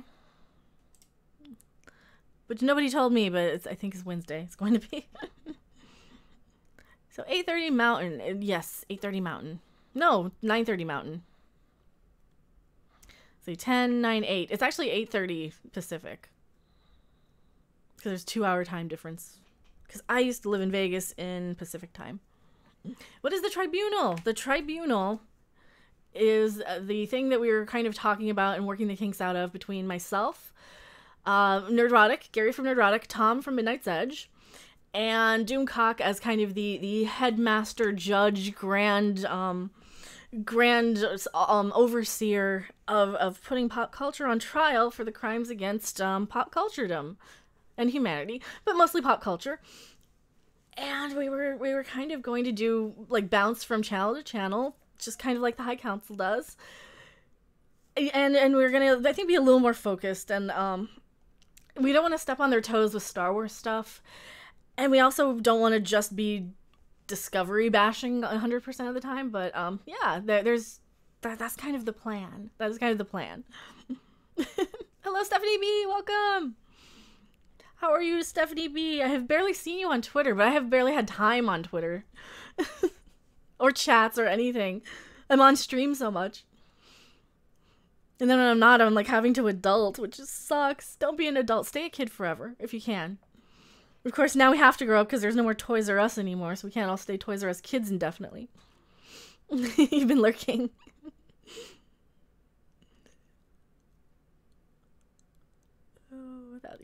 Oh, Lord. That is true. Okay, so Garibaldi did make a lot of enemies on this. But Garibaldi is one of those really good complex characters as well. I think everybody are really good complex characters in this show. Like, there aren't any one-dimensional characters that are just straightforward, straight to the point. Everybody has some backstory. Everybody has some arc. Everybody has some sort of reason for being. Scoots donated $10. Holy shit, Scoots. Thank you so much. Happy to see you doing what you enjoy. Oh, thank you so much. Holy shit. I really appreciate it, Scoots. Oh, man. And it's not popping up in Super Chat because that's going right through Streamlabs, but thank you so much. And I really appreciate, and I miss you guys over there. Absolutely. Scoots is one of our old friends from the Friday the 13th days. Pen Farm Girl, nothing wrong with lurking. Absolutely, nothing wrong with lurking. I'm sure episode 9 will free Harvey. I don't think episode 9 will free Harvey. I don't know. He can't free Harvey until The Expanse is over. And Game of Thrones wraps. But I'm in on Twitter all day. Yeah, stay off of Twitter. It's kind of... I don't get to respond to everybody even on Twitter sometimes. Like, people link me videos. I can't watch every video. I can't watch every video that people link me even. And it gets kind of hard because I want to watch everything. I want to answer every single message. I want to answer every single comment. And I... Like, for my Michael B. Jordan sort of Superman reaction video, I had to not read the comments on that one. And I hate doing that to you guys. So for all of my loyal people who hang out on everything, I apologize if I didn't get around to answering you or hearting your comments. But after like the 5th, you're just a racist comment, I just couldn't do it. So I hope you guys understand. And I feel really, really bad now because like, there's so many awesome people there who are leaving really amazing comments. But it got kind of hard to keep answering. You know, okay, watch the video. Yes, I know there's a black Superman. I actually linked this in the, I talked about this in the video. I talked about Earth 23. Did you watch my video? I didn't say I don't want a black Superman. I just don't want this. Yeah, but yeah, I know, we understand. I hope you guys, and you guys are awesome. I know you guys understand. It's just, it gets too hard answering the same, answering every comment that's exactly the same thing of being corrected that there was a black Superman, which I already referenced in the video. And I understand that. The one who's awful. I didn't even see him. I stopped looking. I mean, I think 1 or 2 of them I did kind of answer and say, really, can you change the record, please? Just because I'm opposed to something doesn't mean I hate people of color. I mean, I made up more races than you guys probably realize. So... And I don't like going out there just to kind of prove, for wokeness points or any of that stuff. This is kind of why for the longest time I didn't even have my face on camera because I didn't want to rely on my face for commentary. I wanted to rely on my comedy, on my gaming commentary way back in the day on my old channel that got deleted. But there's all Steel. He was kind black Superman. Cal okay, Clark not okay. and that's the thing. I mean, I think for me it's just to the point where I need to kind of keep calling out the bullshit. I need to kind of keep making the little daily or at least a couple of times a week, like the little reaction videos to these crazy news stories. Like the Charlie's Angels reboot of a reboot again for wokeness. It's like, okay, Charlie's Angels was already a feminist icon. Can we not? Can we stop? It sucks when people use the race card without listening to the reason and not wanting the change. Yeah, I know. And, there's no point in arguing with some of those people. They will think what they think until they're proven otherwise. And, they'll think what they think. Consistent presentation is important, but for me, Superman is like Jesus. You can't present him in so many ways. Yeah, exactly. You can't keep presenting him in so many different ways. You're going to confuse people. Look at how many Joker movies that we have. We're going to have like 2 different Joker movies or 2 different Jokers exist in like the same year. Yeah, because we're getting what's his name? Joaquin Phoenix. Space Camp. He was Leaf. I'm an old person from the 80s, okay? Yeah. Let's create new characters. They're doing that with The Expanse. They're creating new characters. I haven't watched it yet, but everybody loves it. I will wait until it's wrapped. They can create new characters. We can have new things. This is why people are going to people like YouTube or YouTubers for their entertainment. This is why I've kind of stayed so focused on like B-movie, obscure stuff, indie stuff. Because like when I buy a movie, I want to give money right to the filmmaker. Like bought it right from the filmmaker. The money went right into the director's hands on God Complex. So, and I even rebought Polish Vampire in Burbank to give him money right into his hand because I already had the DVD that I bought at like Fry's or something or Tower Records years ago. But I wanted the remaster. And Space Camp, not seen it. Oh, Space Camp in years. Space Camp was good. I grew up watching that type of stuff. I have a DVD of that and War Games. I've never actually seen War Games though. It's a twofer. It's like a double DVD pack.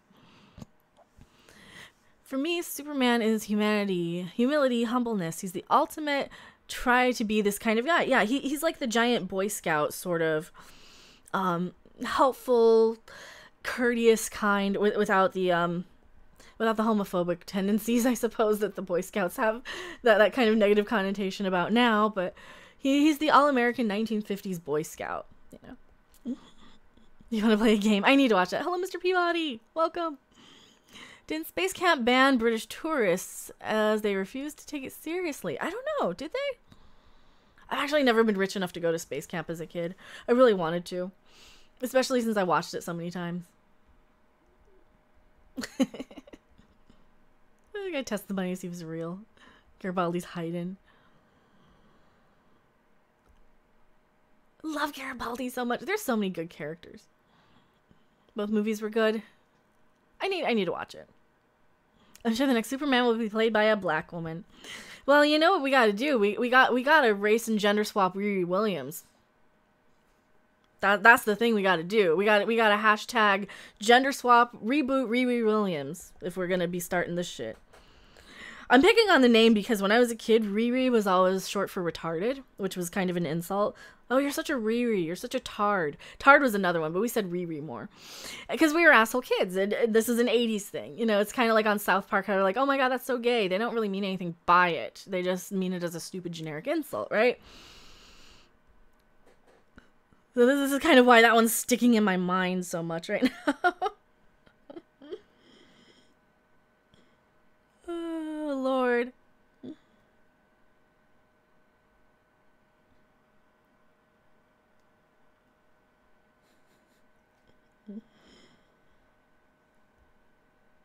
Oh, see, now I gotta save this. Oh my god, Gary, ask if we can talk about this. Oh my lord, I love this. I love this. Can I show this?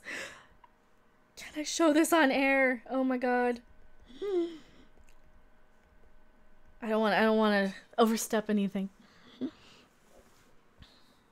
The next Blade is played by Mighty Spock. Or do you mean Mikey Spock?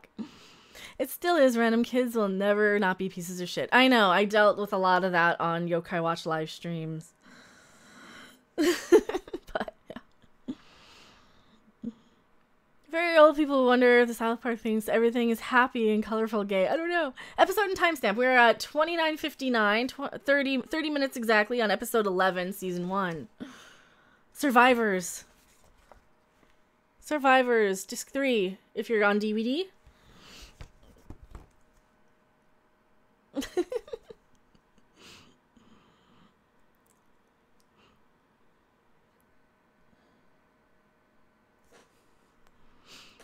There's so many cool things that we want to do with this whole YouTube stuff, like between all of us in the community and like the Nerdrotic and Doomcock and Tom and me and all this stuff. I gotta read it. I can't take time to read it, but man, if he'll let me show it on stream, I would love to. I would love to. I don't want to overstep anything, but I don't want to say what it is, but there's a cool thing that popped up in our little kind of group chat that I would love to show. But I don't even want to say what it is, but it's cool. It's cool. I need to read it. It's a cool thing to read.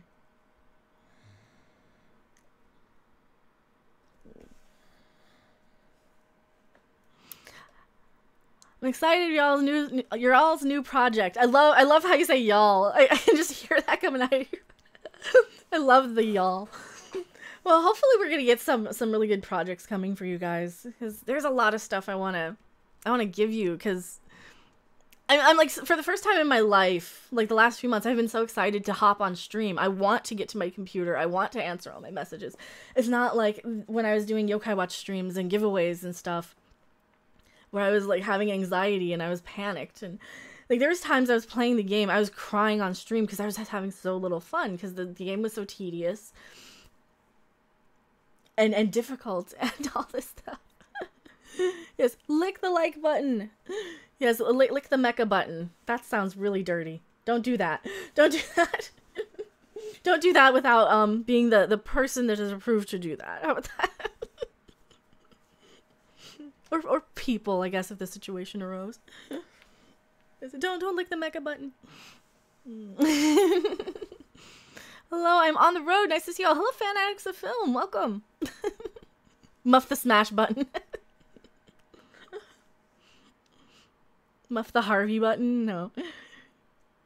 We're saying all these things now.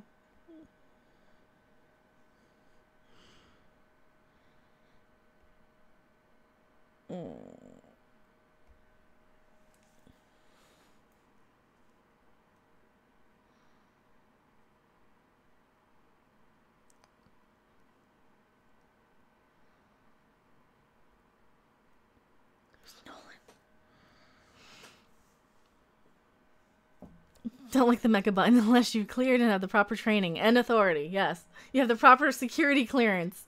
The proper one. I'm sure your happiness will fade after STD season 2. Well, sometimes my rage kind of gives me strength. It kind of gives me the adrenaline and the fuel. I think that is my actual fuel system. Is rage, because sometimes I get that way. Martin Montoya, I gotta get ready for work. Have a good day, everyone. Great stream. Stay strong, Mary. Take care. Yeah, and thank you for being here, Martin.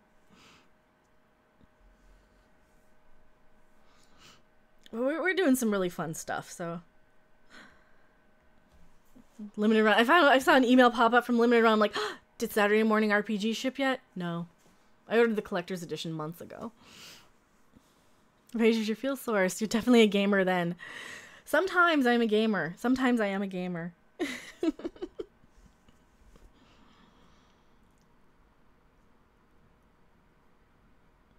You planted it.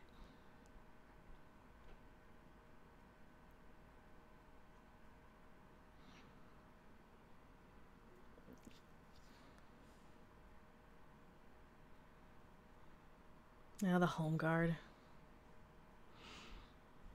Yeah, limited run games is great. They have some good stuff. I can't afford all their games, but they're great. They limited run, if you guys don't know, they reprint a lot of indie games on physical form. And I am a huge fan of physical over digital. With indie games, I kind of give it a pass because I know that like going through Steam, the game devs get more money than like you would if you're just kind of giving this physical print, but man, if you can pick up a limited run physical indie game, definitely do it, because I like having physical. You might not always look what's happening with Apple. You might not always have the digital version available for you. But there's a lot of games that get pulled from Steam too.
can't type and watch stuff. So see you tonight, Doomcocks. Absolutely. His stream is on 10:30. 10:30 tonight. I am super duper looking forward to it. It is awesome. So I think I have permission to show this thing. This thing. It's a mystery thing. Are you guys excited for the mystery thing? Get a bootleg copy. Disney has not earned your money. The bootleg copy of which? Did he say? Well, Disney doesn't make this. This is Warner. Buy this. Absolutely buy this. We support this. Oh, which thing on Steam? Did I totally miss it? Oh, Tardigrades. Where's Tardigrades on the internet? Tardigrades is still in early access. It's a Steam Greenlight game, so I don't know if it'll ever come to fruition. But you think spaghetti fingers are on your phone? I don't get how you all. I do both. I do 2 fingers on my tablet.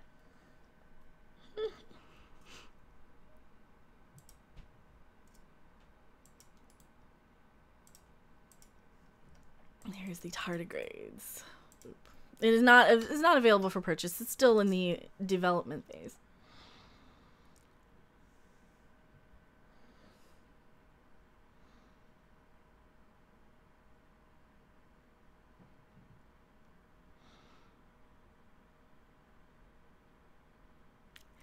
Have you an automatic return routine every time Doomcock is on? Well, yes. Well, usually I know. This one time I didn't know, and it was like, it caused such a freak out. He's like texting me, like, oh my god, where are you? Or, are you okay? Like, yeah, I was just in a movie. I didn't know you cared. Like, I didn't know you were worried. Because I'm normally at my tablet. I'm normally at my computer. I normally don't go places. So I did end up actually getting a cell phone because you never know when you might need that. You never know. Thank you for being here, Stephanie. One of Odin's awesome Valkyries over there. She's an honorary mod. She doesn't have to moderate here, but just to kind of give her the respect and the love she deserves because she's awesome. It takes me a half an hour to text on my phone, all thumbs. I type like this on my tablet, so.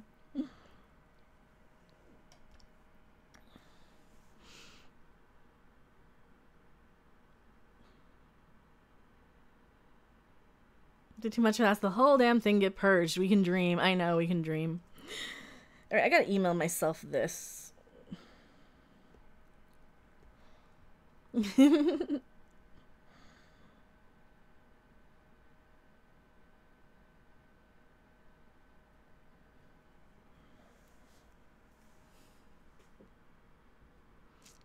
She did screw up, this girl. This is kind of a fluff episode. I mean, I didn't think this one was a super heavy episode. It was a Garibaldi episode, though, so at least there's that.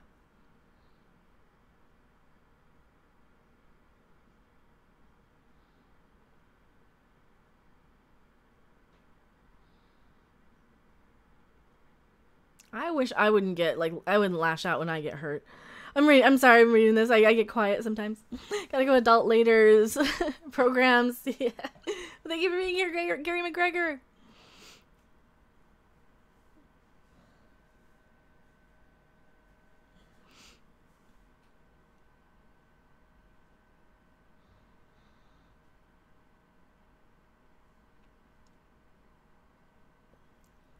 Love Garibaldi. Love them all. I don't understand why people say season 1 is weak or boring. These episodes do great world building. Yes, absolutely. It's not really boring or anything. I think there's a couple of clunkers. You got like TKO and Excalibur right next to each other. Or what is it? Camelot, whichever one that one. The Michael York episode. I think they're both right next to each other. Oh, Grail. That's it. It's called Grail. Oh no, that's a good episode. Which one am I thinking of? I'm thinking of the oh, that's later. That's not here. Why is Grail not very good, well considered? I liked Grail. That was okay. Somebody was telling me that those two are like right next to each other, and they're not. Huh.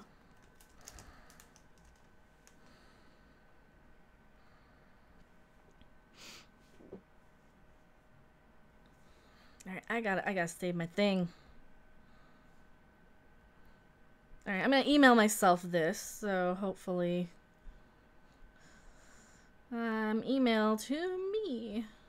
From me. Send. We're gonna take a quick cartoon break. If that's okay for you guys.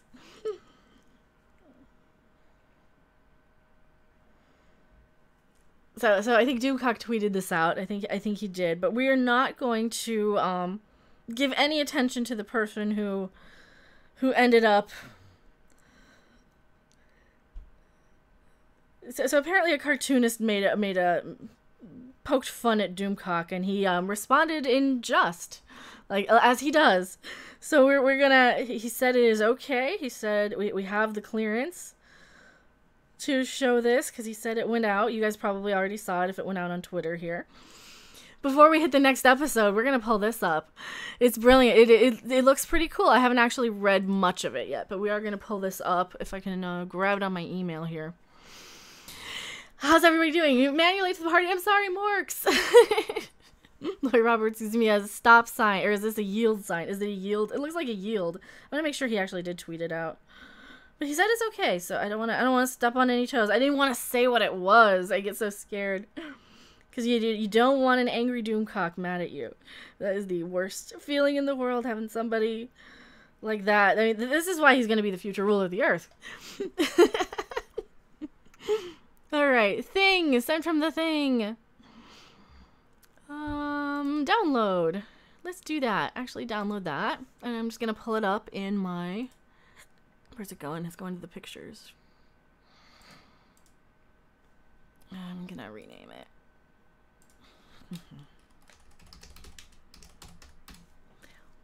Boop. It's a cartoon. It's a cartoon. It's not a comic. It's a comic strip. Whatever. Cartoon, comic strip. Same difference. Move it to my pictures real quick. I love the guy. He's so schlubby. How's he doing? That is subject to change. Oh no, hopefully it's not subject to change.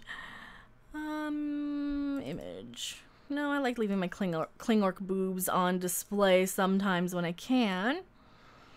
Browse. Alright, so this is absolutely amazing and awesome. And let's see. Fit to screen. Can I fit it to the screen here? I should have done that before.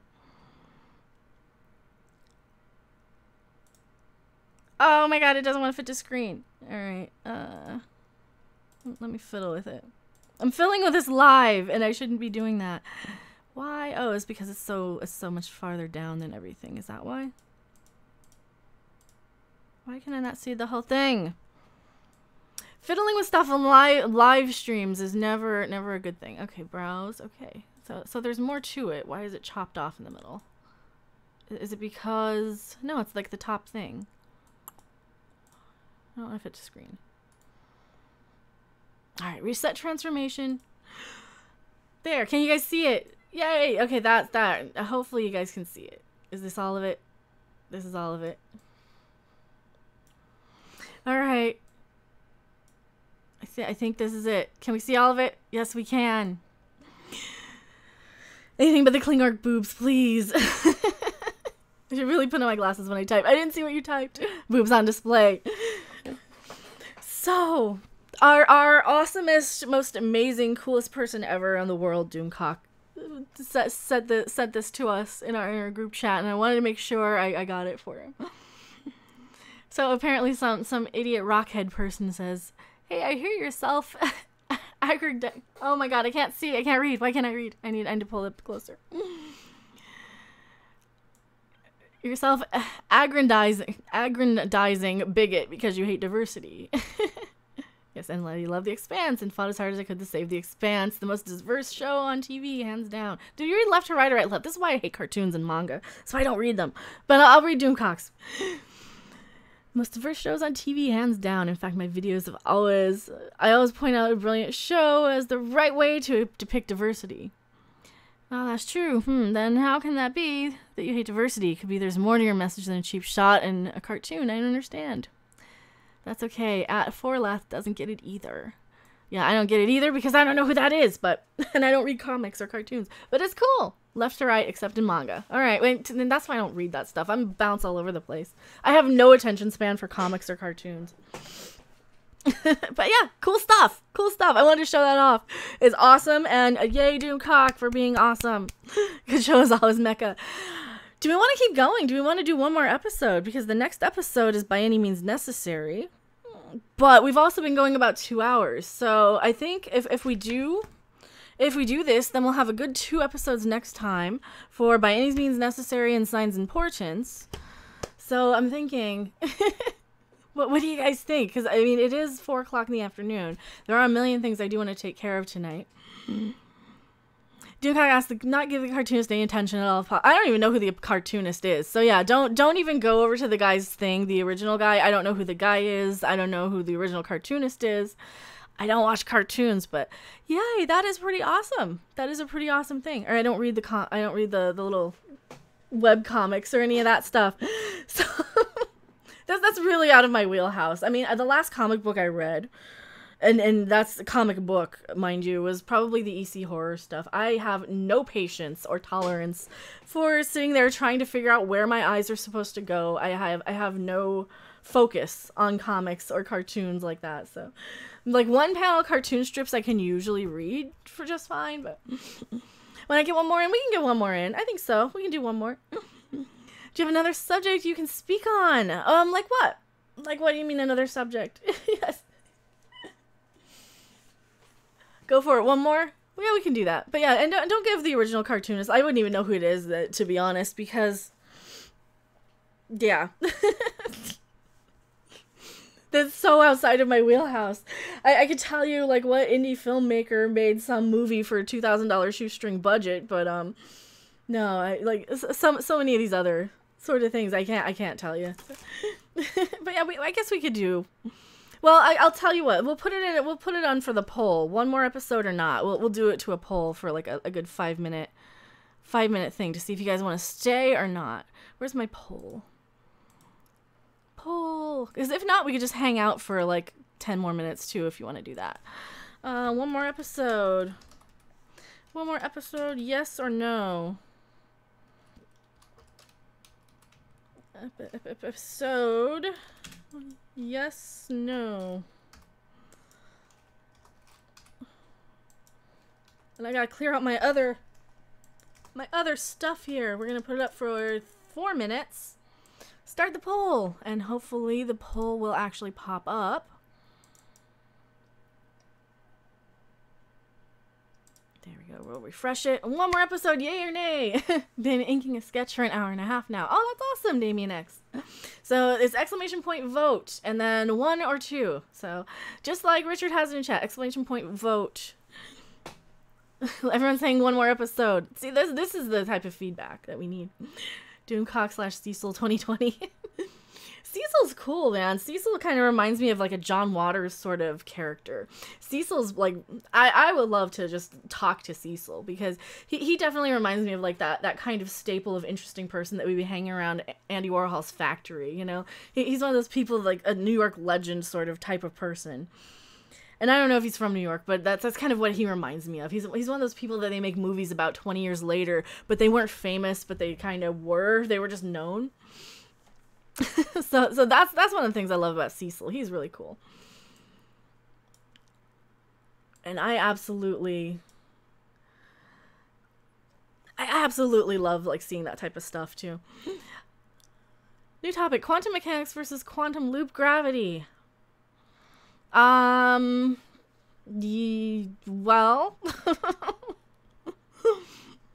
I'm not an expert on either. Absolutely not an expert on either of those. So, yes-ish? Yes-ish. Quantum loop gravity, I know. He would also be the center of Hollywood Squares. Yeah, Cecil would be the center square of Hollywood Squares for sure. Cecil's crazy. Or another episode of Babylon 5. Loop gravity, great for Hot Wheels tracks. I know, it's way over my head. Well, that's the thing. I don't know a lot about stuff, I think. I think people think I'm smarter than I am. I think.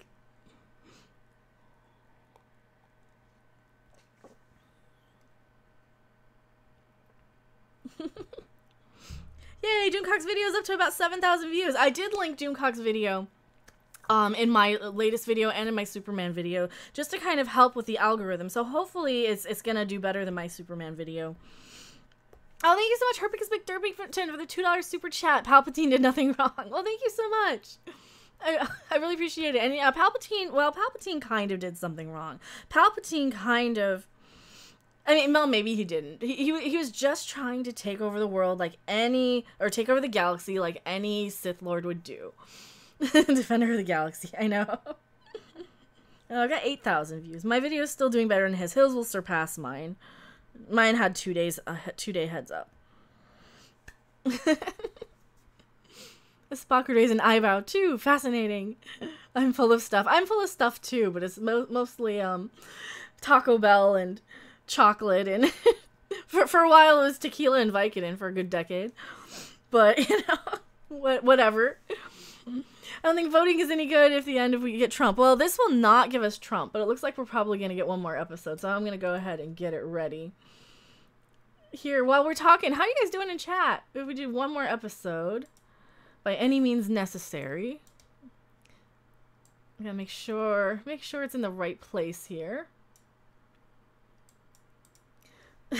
Love Fat Yogurt is great. Poll closing in 30 seconds. So it looks like we're going to do one more episode according to the poll, unless an overwhelming number of you guys hit !vote 2. Yeah, I do want to take a nap before the Doomcock stream tonight too, because he will go all night. And you kind of need to be energized for that. I'll probably be drinking in chat with along with everybody. I think I'll do a drinking moderation. I did get a few little a couple more wine coolers, but yay! Bring your wine and rage. I'm a flirty drunk. I'm a happy drunk. I'm a unfiltered drunk. I think I don't think I am a drunk that is super rage filled most of the time. At least I don't think I am. So okay, it looks like the poll is closed, and we gotta line up the shot here. Chris PRSA, I'm saying your name wrong. Chris Persia donated $5. Thank you so much for the $5 donation, and that went through Streamlabs. So that one, those pop up. I can't talk now. Those pop up purple. The ones that go through Streamlabs, they pop up purple, and those are the ones that go through PayPal, and that bypasses the whole YouTube super chat thing. Now I gotta make sure I'm not missing any of your awesome stuff that you say on these. Let's see. No, not Steam. Streamlabs. I'm old. I still use Streamlabs too. Gotta go on and start preparing dinner. I do. Well, thank you so much. I really, really appreciate that. I want to make sure I didn't miss what you said on your donation here too. As we have the giant black bar of death across the screen. I don't want to miss anything of what you guys say. So Doomcock 24-hour marathon. That would be nice. We could do that, like one of these. We do like a Doomcock subscriber telethon sort of thing. I think that would be great. Like I think like if he were to like have a whole bunch of stuff pre-recorded and ready to go, I think that would be cool. So he could take like breaks, like he could go for an hour and then play like a cartoon or something, or play a pre-recorded Harvey message or something. And you kind of like how oh, for the free Harvey fund. Oh, thank you for the free Harvey fund. Well, I do have the duplicate back there. Streamlabs lets streamers keep more of their cash. It does. I don't like pushing you guys to do one thing or another, though. I figure I don't like being the one out there begging for donations and stuff, because like some YouTubers do that, and they're like, okay, super chat us and we'll talk to you. I don't want to do that. I don't want to be that person. So I figure if you guys do super chat, I super duper appreciate it. If you guys want to use Streamlabs, awesome. I super duper appreciate it, and I love every single one, and I do prioritize what you guys say in the super chats and the Streamlabs for sure, like all of us do. But my channel's still small enough I can kind of talk to you guys, and I don't want to I don't want to like exclude anybody by saying, well, I'm not going to answer you guys if you don't pay me, because I think that's kind of shitty to do to people. I think it's really shitty to do to people. So a lot of YouTubers that I see actually kind of do that sometimes, especially like the gaming ones that I used to watch, and that was so off-putting. I kind of left and I stopped watching them live, and they were pushing sponsorships too. So. Didn't he say he'd do something like that when he hit 10,000 subs? I don't know. That was the lost stream. I was so smashed. I don't remember any of it. So that was lost to time. I remember people have mentioned here and there little bits of what was discussed there. And, yeah, so that stream never happened. I've gotten a few, like, the backdoor button references here and there. So I kind of remember saying that, but... And of course, Tom has like said a few times, "Hey, you like dropped the mic on Doomcock a few times on that stream." So, okay, that's my crowning achievement in life, is to drop the mic on somebody I find as funny as George Carlin. Hello, Morks. Oh, you guys are talking in chat. Well, hello anyway. I'm sure you'll hit 10,000 before the end of the year. I hope so. I hope so. I mean, I gained about 1,000 subs with that Captain Marvel video, maybe 700. There's a lot of people saying you gained a new sub for this, and I'm so appreciative to all of that. So that's why I want to kind of try and keep doing these little videos, like my little reaction videos of these stupid little articles about these stupid reboots and remakes, because I think those generate a lot of traffic. I mean, it'll generate a lot of new viewers who might not even know about the Fandom Menace or the Tribunal or High Council stuff or any of our channels. You deserve it. Oh, thank you. I really appreciate it. We need an original Doomcock and Company musical. Tom has some ideas. Tom is a musician. Doomcock has musical stuff. I have a music background, in case you didn't know. I have a music background. Gary has a music background. So Doomcock put together the best team on the internet, I think. The best team on YouTube. Guy's a genius. Here I am fangirling over Doomcock for 2 hours. The guy put together a really good band, I think, with all of us. I think he knows who to include and who not to, and he knows how we click. And my only concern is that, like, I don't know Gary well enough, but I think I just need to kind of keep watching his streams and really kind of get his rhythm down so I know when to jump in on something. Because I hate jumping in on people and interrupting them and stuff, but like for me and Tom on Midnight's Edge over there, we definitely, like, I watched him for years, so we definitely have we're really good, like, buddies on the show, so I know exactly when to interrupt him. And so Doomcock musical, don't tease us. If you guys all play or sing. Well, if anybody was there on that lost Doomcock Power Hour too, you guys did hear the duet, so. Can't wait to see Doomcock Nerdotic and you all hit 10,000 subs. I hope so. And if you guys are just stumbling on the stream, absolutely hit the subscribe button. It would absolutely help. Hit the notifications. I do Babylon 5 streams every Saturday just to hang out and watch with you guys. I do my regular live streams. I'm going to try and do the regular live streams, like, maybe Monday. I don't know if I'm going to do any Monday. I need to do more afternoon stuff. I like the 4 in the afternoon time slot, for sure. I think it's early enough for the Brits, because I love my Brits. I got to cater to my Brits. And, of course, I love my Americans, too. I got to cater to my Americans, so I need something where there's a good, happy medium. And I know Tom wants to do regular stuff on Midnight's Edge, Mondays, Tuesdays, Wednesdays, probably. But if Wednesday becomes, like, the Tribunal night, then we can... Yeah, well, we gotta get Doomcock to where he can do YouTube full time, where he doesn't have to do anything else. So that's the thing. We have to get Doomcock to all of this. And if Nerdotic, if any of you guys want to drop the link into Doomcock's channel, if you guys have not subscribed to Doomcock, please do. If you guys are brand new, haven't subscribed to me, Doomcock, Nerdotic, Midnight's Edge, we got a good family of YouTubers here. I noticed cooking vids have a high subs. How about cooking with Mecha? Maybe. I don't... I'd have to have a kitchen that I could show off. So that would be something after like, moving takes place. So once I can do YouTube, once I have, like, twice the revenue I have now, I think that maybe moving might be an option to look into. Because then I could definitely afford to start saving up for it. But my kitchen is not something anybody should see. It's a kitchen in an unfinished sort of basement area. So... Did you first start the episode? I did not. I was waiting. Are we guys ready? Are we ready? This is a subtle way of saying do the episode. We're on episode 11. Survivors. We were taking a break. We were taking a little break. Everybody got their snacks. Everybody went to the necessary room, the little robots room. We're ready. Yay! I know sometimes I blab. I'm a blabber. I'm a streamer. We blab. We talk.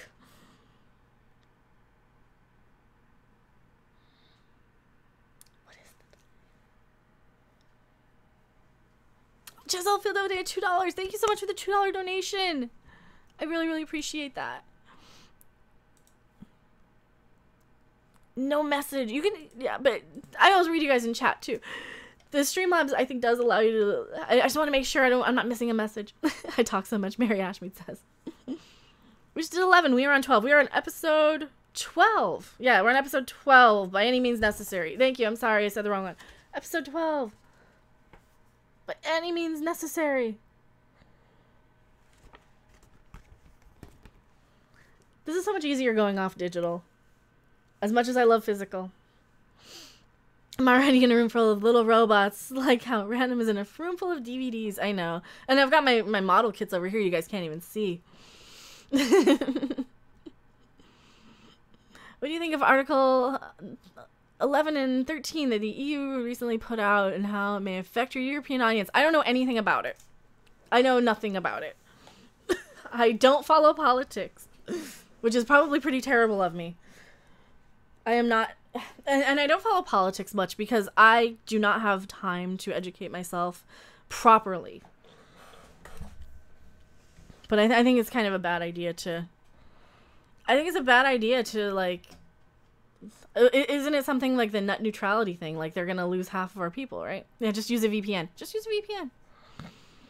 They're very, very bad.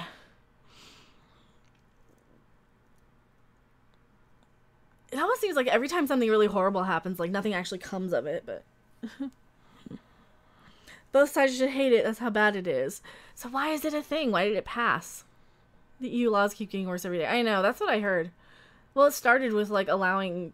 Well, I don't know. I don't want to get too much into European politics that I know nothing about, but... I don't want to pretend like I know. I don't want to pretend like I know. I don't want to have an opinion on something without being educated. And I think that's what a lot of people end up doing online, is they kind of shout off about something that they have absolutely no knowledge of. This is like people who call me a racist on my video, and I don't want to start saying and giving an opinion on something I don't know. Back, what did I miss? You missed the Doomcock cartoon. Doomcock drew a really awesome cartoon that I don't get at all. It's totally over my head, but...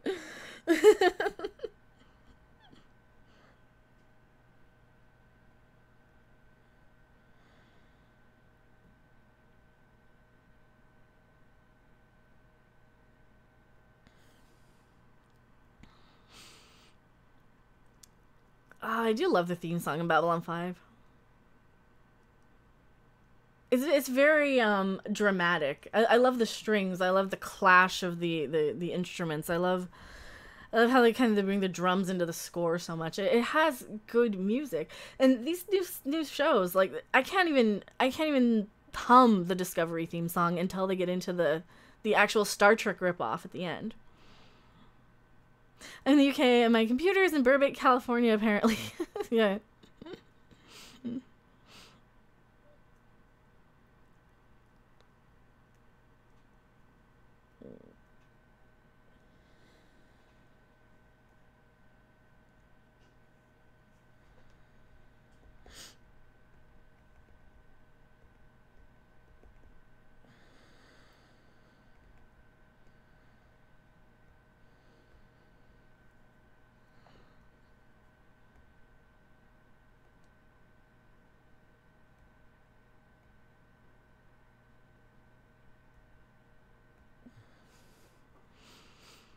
I've never seen STD. They rip off the original theme too. Yeah, okay, so the opening shot of STD, they end up doing this, they kind of show you all these unfinished blueprints of props and things that aren't even in the show. And they're all kind of these sketchy, shit-smeared colored things. And even the Discovery kind of streaks a brown turd across the screen, like a skid mark. It's like it's wiping its ass on the blueprint. And then they kind of give you Michael Burnham's face, and it goes dun dun dun. Like, oh, you know you didn't. And it's all these, look at this prop that we designed that it's not, you know, it's welcome to Star Trek Discovery, a work in progress. It's terrible. Discovery doesn't have a theme. It has some motifs that seem to lead to a theme, but it never actually gets there. Then that's what music is nowadays. It's just a bunch of stuff that's kind of music that doesn't have any song structure.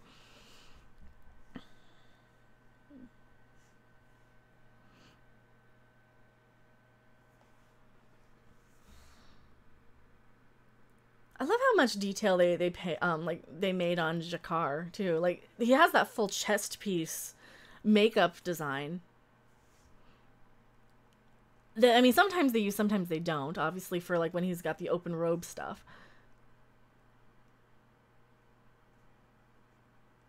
But they took such care in the makeup in Babylon 5 too, and they don't even do that in Discovery.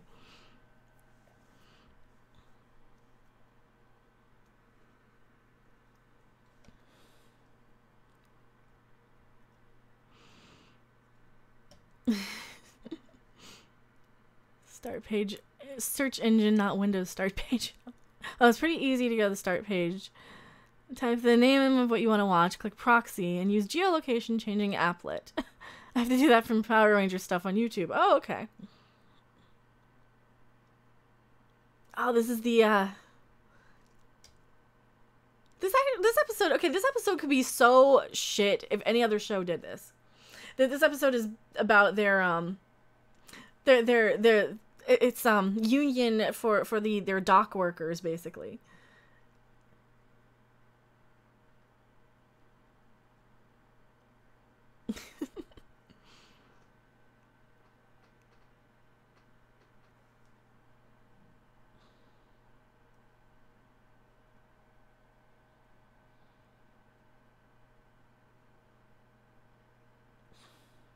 He was supposed to wait his turn.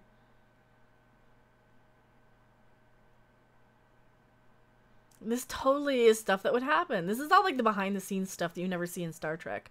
All the trade agreements and diplomatic debates but they made it so interesting. It's not boring at all. It's like heady stuff. It's intellectual stuff.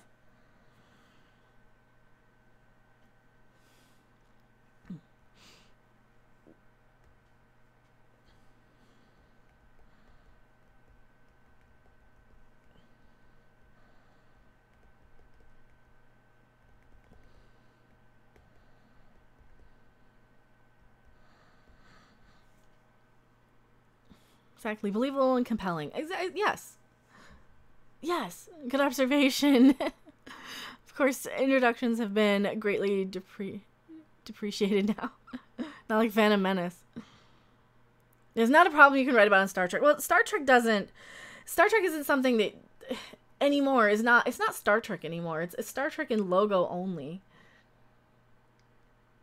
You know, just like a no, I don't want to make that comparison. That's insensitive too.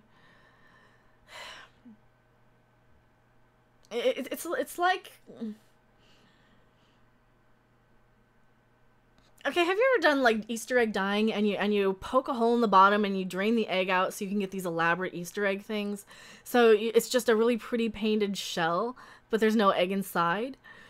Yeah, it's kind of cool and it's a shell, but it's hollow and there's no substance anymore. And that's kind of what Discovery is. It's like the hollow painted Easter egg.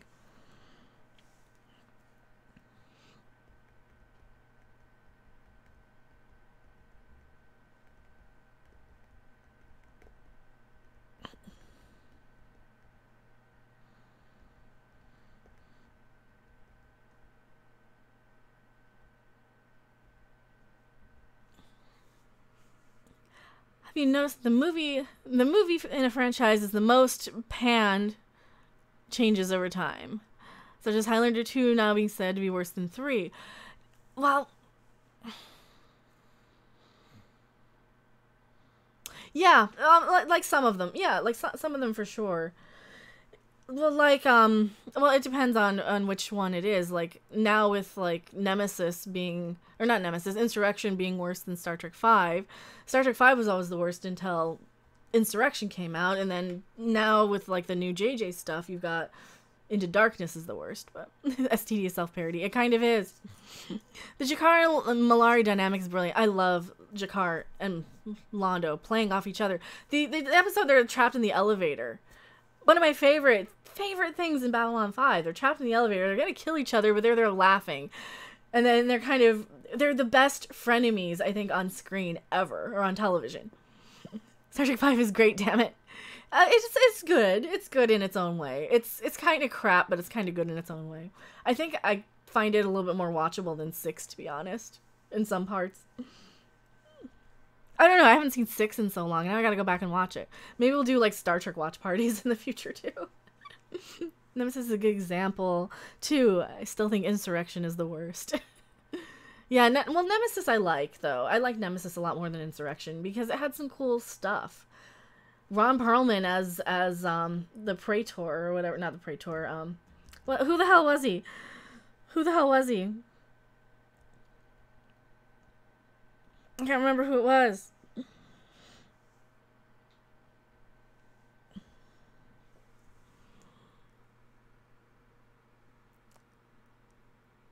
Oh, they're gonna go on strike. Can they legally go on strike?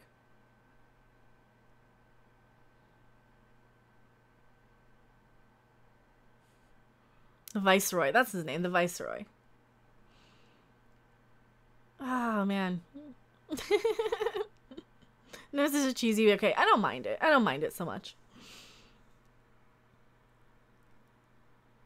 Ron Perlman before he started pissing in his hand. What did he do? What did Ron Perlman do?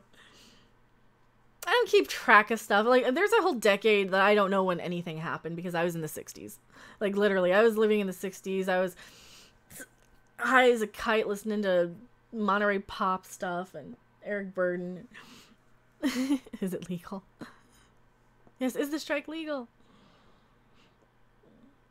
This is awful. It's so dull. I mean, it does have dull moments, but I think it's better than Insurrection, in my opinion. Because Insurrection is also pretty dull.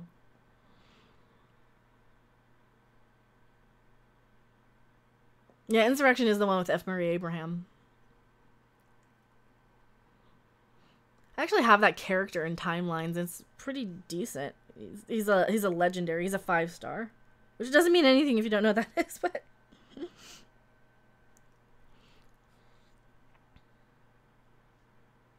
I'll make it legal.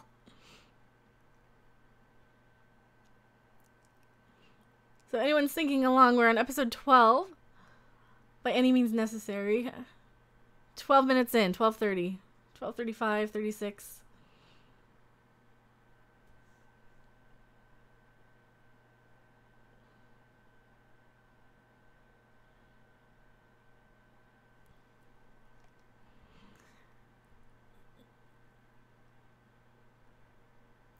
B5 and rebooted BSG is similar. Yeah, the rebooted BSG, I really liked the rebooted Battlestar Galactica, mostly because I didn't have such a huge stake in the original. Like, the original was great when I was a little kid, and I loved the noises and stuff. But the remake was done so well that I kind of, I forgive it. But yeah. I'd rather French kiss the leader of the Voth than watch Insurrection again. Insurrection has such bad CG it hurts your eyes. Yeah, that is true. The CG is terrible.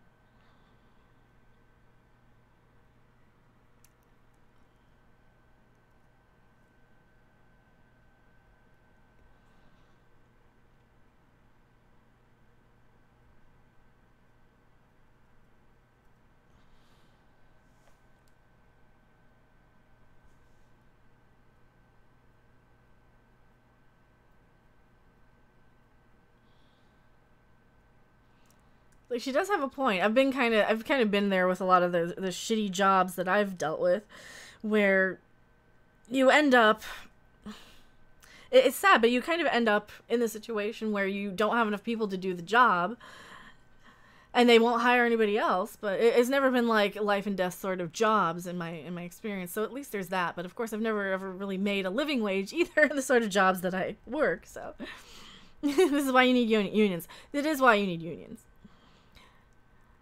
I didn't get into Battlestar Galactica until I watched Caprica. Oh, Caprica was good. Actually, I liked Caprica. It ended way too soon, but I did like what they were doing with Caprica. BSG reboot is like The Thing from 82 to The Thing from 52. Yeah, and I think they waited long enough to reboot it. It's not like Star Trek where they're just waiting, 9 years after the last one went off? You weren't a fan of Caprica? How come? Hello, I'm Messy. I'm probably saying your name wrong, but hello.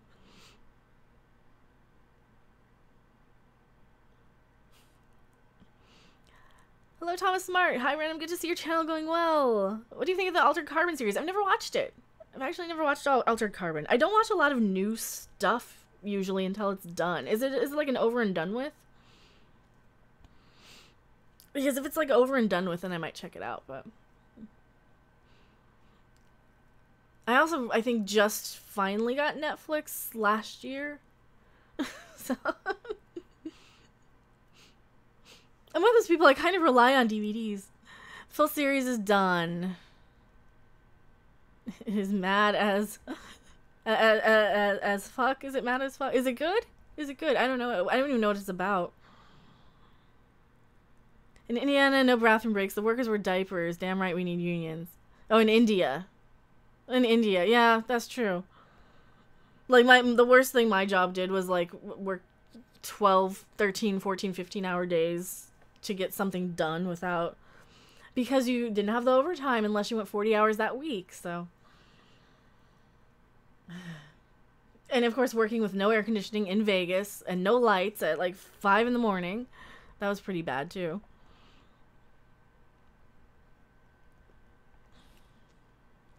Yes, it is so good. Altered Carbon isn't covered by anyone I'm subbed to, so I have a little idea about it. And I think that's with me, too. It's about immunizations. Immunizations, okay? I work those hours during peak, but otherwise my work is pretty decent.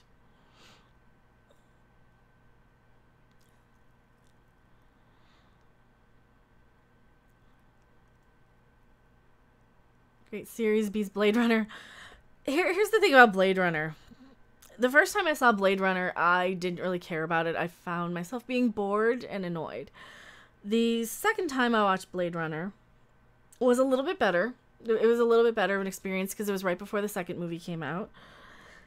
And I decided that it was Sean Young's performance that was bored and annoyed. And I was kind of reading her mood. Or her portrayal. And it's definitely one of those slow build things. And if somebody would have said, yeah, it's a real slow build, it's a thinker, you gotta think about it, then I probably would have liked it more. So the third time I watched it, Doomcock did a commentary. And I kind of see what he sees for Blade Runner. It's still not going to be like one of my go-to movies, but I can definitely see why he loves it so much. So, oh, peak holiday season. So peak holiday season retail is coming, when you normally come in at 4 in the morning, now you're coming in at 2 or midnight, or you're working midnight to 6 a.m. one day to come right around and come back in at 10 o'clock at night to, yeah, because the stores are open 24 hours a day and you can't set the sales because stuff rolls over. Changmin was great in Stripes. I finally saw Stripes. I wasn't allowed to watch that as a kid because it had nudity and sex and stuff. But I finally got to see Stripes. Her lack of chemistry with Harrison Ford is kind of annoying. Yeah, I think that might be it too. Like, they're a couple? What?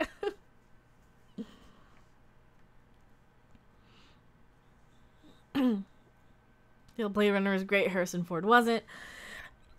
The best part of Blade Runner was kind of the end. Kind of the Rutger Hauer stuff. That was the best part of Blade Runner. Was kind of like that last bit. Before that, it was kind of a...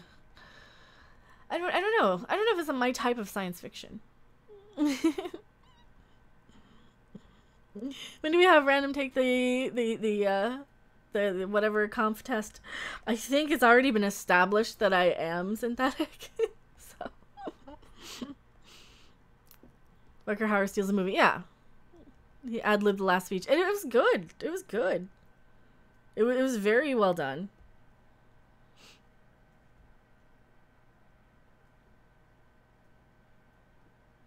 Mary's a fan. I didn't see what she said. Altered Carbon is about having a stack, your soul, implanted on your neck. So if you die and your stack is still intact, you can get a new body. That's interesting. That sounds like anime, though. That sounds like something they would do in anime.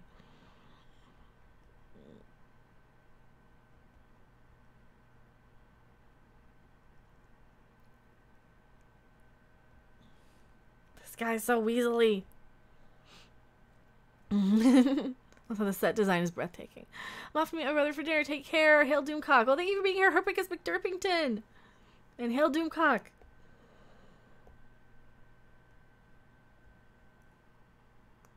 Are the 3 Altered Carbon books? They were okay. See, I didn't read those. I think I've just heard it in passing, like the last few months.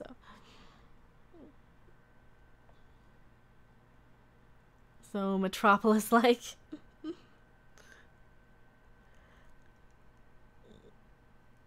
Is Altered Carbon like Metropolis? I'm one of those people, I cannot sit through Metropolis at all. Like, I just can't do it. Like, the horror stuff, the silent horror stuff I can sit through a little better, but for the silent movies, I can't stare at the screen for that long. I have to listen to what I'm watching. So that's kind of my problem with stuff.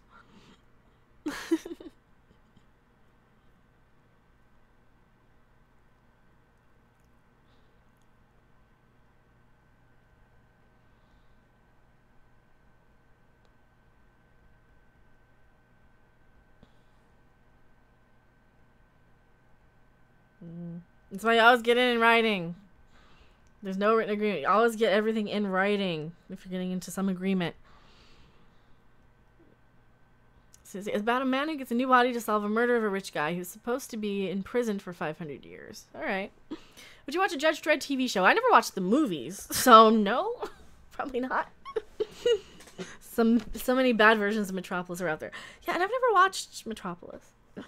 Like, I don't know. I don't know anything about Judge Dredd. I know it had like a cheesy Sylvester Stallone movie and... Oh, the Anthrax song. The Anthrax song, I'm the Law, was from that. So I know the song. I would watch a TV show about the Anthrax song. The behind-the-scenes making of the Anthrax album. No, I don't really know anything about Judge Dredd, though. I don't know if I'd like it or not. It's just one of those things, like, I have no... Like, that it came out in that time period where I was on, you know, entertainment and 20th century blackout. Like I said, I was living in the 60s. I mean, I watched 60s television. I didn't have internet really much. There was like a year of my life where I didn't even check my email.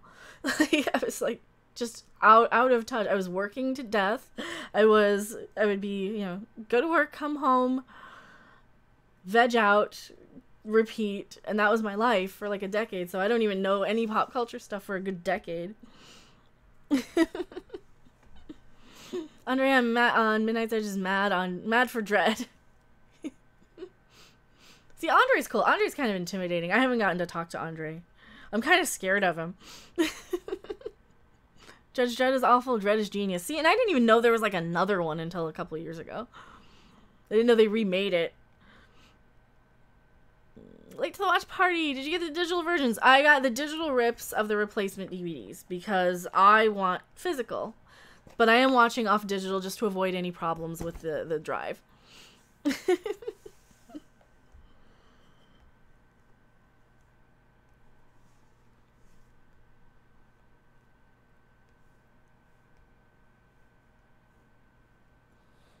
Carl Urban did well. See, and that's the thing. I don't even know who was in it. That was kind of one of my problems. If it wasn't for Stallone, the movie would have been even further off the mark. He was the one that insisted the costumes look at least like the comics. Well, that's cool. He also practiced the scowl in the mirror. Yeah, I don't even know what it's about, hardly. So that's kind of way out of my wheelhouse. That's like something I know the name of, but... You know, that's like telling me a politician's name or something. It's just so out of my wheelhouse.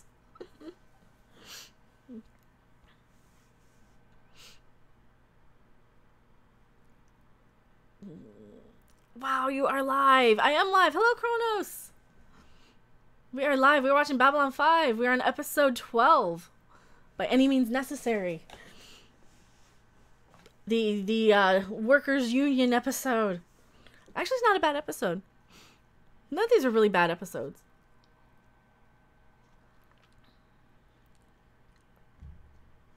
Dystopian police drama. Oh, God.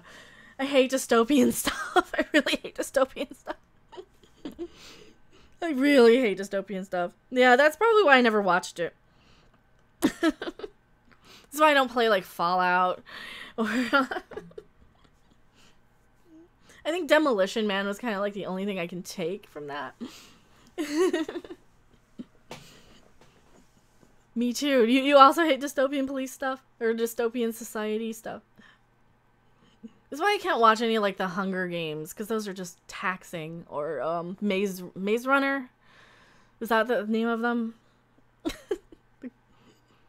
Basically, Dread is about being trapped in a giant building ran by a drug dealer, played by Cersei from Got Dread and his partner. Demolition Man was funny. Well, Demolition Man was more of a comedy, action-y, sci-fi movie than a dystopian thing. I find the real world dystopian enough. Yeah, like there's games I won't play. I won't play the post-apocalyptic stuff. I mean, Demolition Man's a classic. And that was more something that like I actually was aware of when it came out too. Because like right around probably 2000 is when I really stopped paying attention to pop culture and media and stuff. Because it was that was really when like music was getting shit. I turned the radio off in 98, and I turned it back on recently, and like, well, it's the same fucking songs from 95 that I didn't like the first time around. Great. Demolition Man knows quite a bit to Dread. The three seashells. Well, didn't the three seashells originate in, like, actual mythology or something? Like, they would find seashells in people's like archaeological like restroom sort of areas or something, or they would find them in like outhouse sort of things.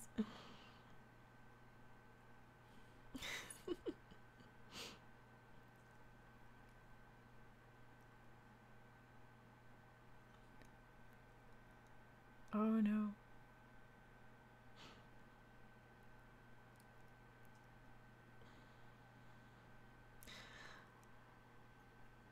Still been enjoying it post whatchamacallit virus. What's whatchamacallit virus?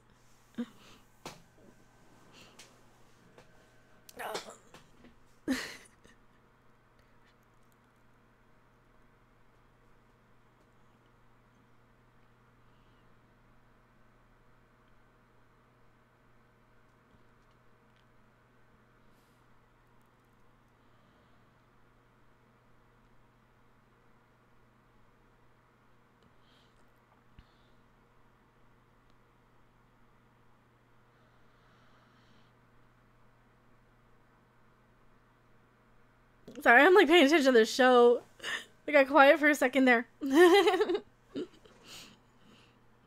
See, I love that. I love that Sinclair knows that there's not going to be a reasonable negotiation on either side. So I love that how he thinks. I love the message of Babylon 5 where if you have choice A and choice B, there you can probably find a choice C if you look hard enough. It's never just black and white. It's never just that, you know?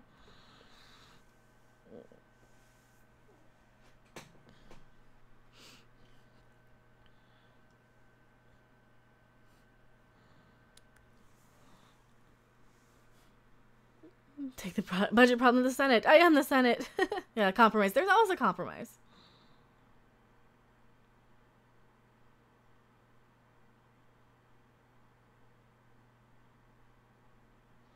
I'm still amazed at like their dry brushing wall technique that was so big on all those design shows in the mid-90s that my mom used to watch. She still watches all those flippy house shows.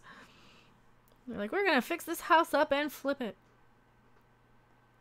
Oh God, reporters.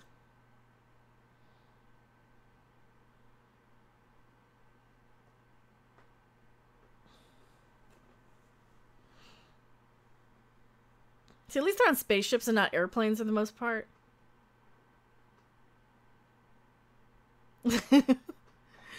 Get a room, Londo and Jakar. Oh, I love them. They're like a married couple. They bicker. I love them. Kiss my codpiece.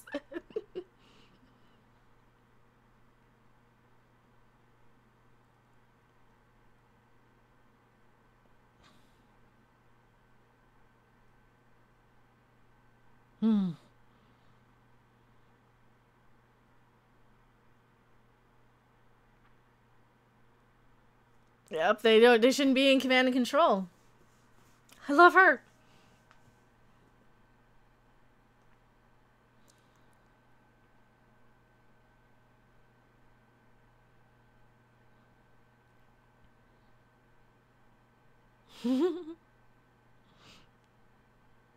Love Garibaldi too. Love Ivanova. So happy to comply. I know. Well, she knows you don't need that shit when you're trying to deal with other shit. It's like take your petty shit out of my my command and control, right? STD is complete terminal suck mode. It is. STD just there's just nothing good about it. Nothing good about Star Trek Discovery. Is it a spoiler to say STD Season 2 will suck? Well, I think it's a given. I think it would be a spoiler to say it's going to be brilliant because they actually hired writers, not Gilmore Girls fucking committee writers, but this is why Ivanova made captain. Oh, I know. Kira's a badass. I mean, Ivanova. You know, Ivanova versus Kira. Who would win? What do you guys think? We should put a poll in chat. Ivanova versus Kira. I'm gonna put a poll up for you guys.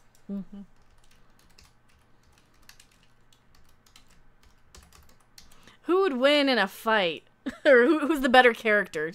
Let's see. Kira. I'm gonna put a poll in, so we're gonna vote. Kira, Ivanova.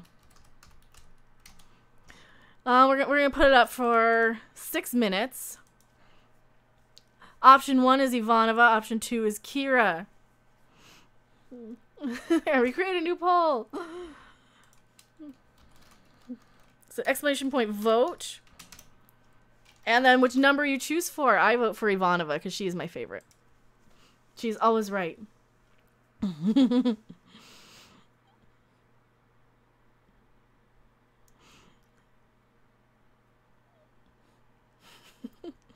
Kira, really, Sarah? If you think Kira's better than Ivanova, huh?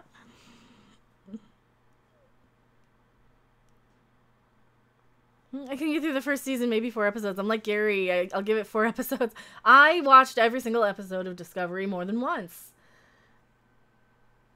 Yeah. Kira's the one with short hair. Yeah, Major Kira is the short hair Bajoran woman on Deep Space Nine. Ivanova is Ivanova. Ivanova is God. So you cannot... Actually, that should be another poll. If Ivanova wins, who should win between Ivanova or God Empress Jessie? I think I might have a yes, you can be God Empress, but I am mecha random. I will destroy you all with a cute smile and giggle. Kira's a badass. Kira is a badass. They're both such amazing characters too. Ivanova's slightly winning, but we are on a Babylon 5 watch party, so our poll is slightly skewed. You need therapy after that. I'm watching that much STD. Well, that's what our Star Trek Discovery thing is. It is our Star Trek Discovery support group. I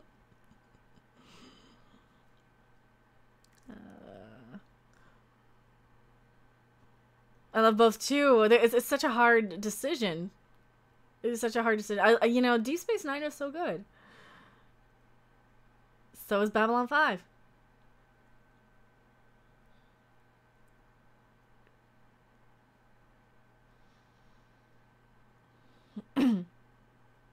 Yay! Oh, yes! Yes! He needs necessary. I love that. Yes! I love you, Sinclair.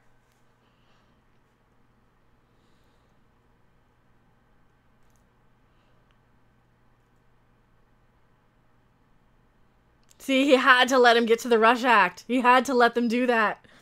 Because sometimes you've got to read between the lines. You've got to find the loophole. You got to find it.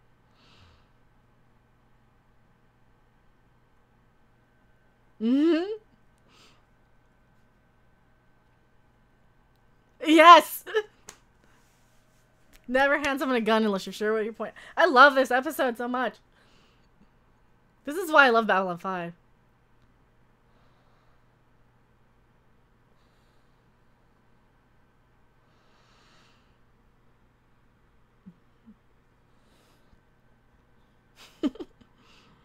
I think Ivanova faces worse than Kira with the Shadow War and the Civil War. Yeah, Ivanova, well, yeah. And the Minbari War and...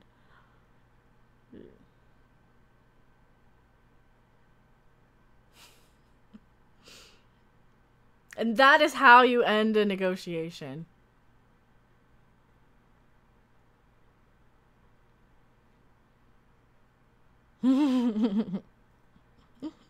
This guy's such an over-the-top baddie, too. The other side guy. Oh, Lord. Someone gets Miko Martin Green with child quick. Oh, she's pregnant and doesn't have to do her thing. Gabriel Torres just subscribed. Thank you for being a brand new subscriber. If you guys are new and new to the watch parties, we do these every Saturday to avoid sports ball on Sunday. And we basically just fangirl and fanboy over Babylon 5 and bash Discovery because we can. Because we do appreciate new things. You know, we appreciate good things.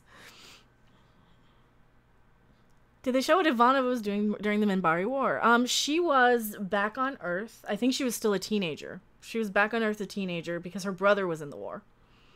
So I think she was training to be in the military. She was definitely headed that way. Remember, she was young too.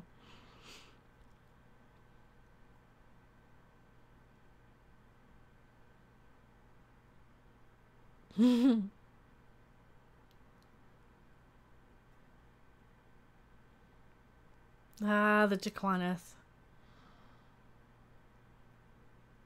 It's drugs.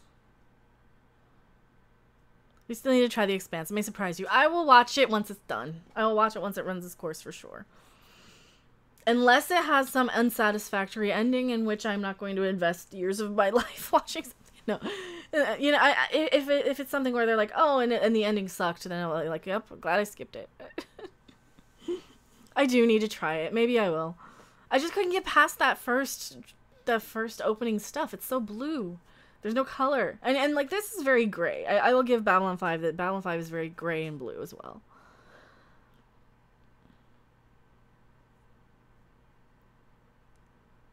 Expanse is worth watching now. Maybe. It might be.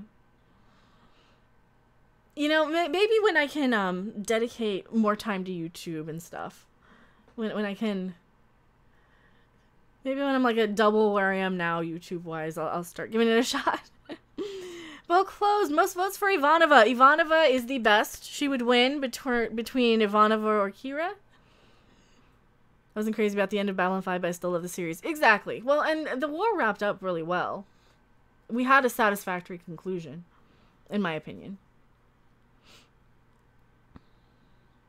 And I doubt The Expanse is going to turn, like, Lost or anything. It's not that caliber of show, for sure.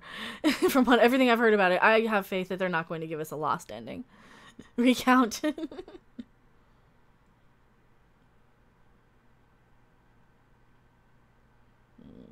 This is another great scene.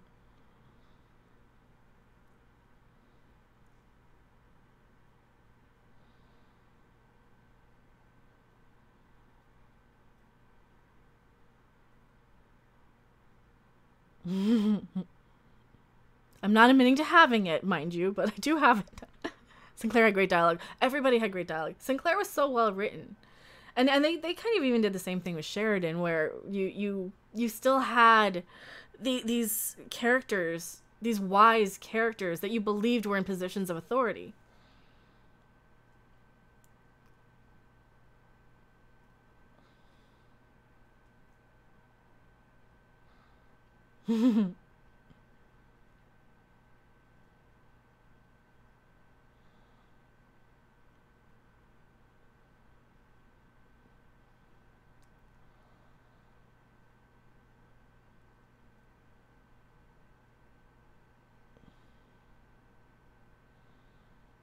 He needed to do that. He absolutely needed to give them.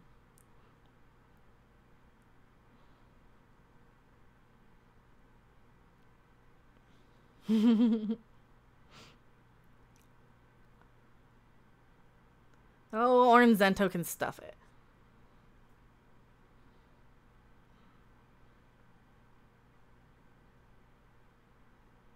And they can stuff it too, those new enemies. All the Babylon 5 characters were well written. Babylon 5 was very grown up compared to Star Wars and Star Trek.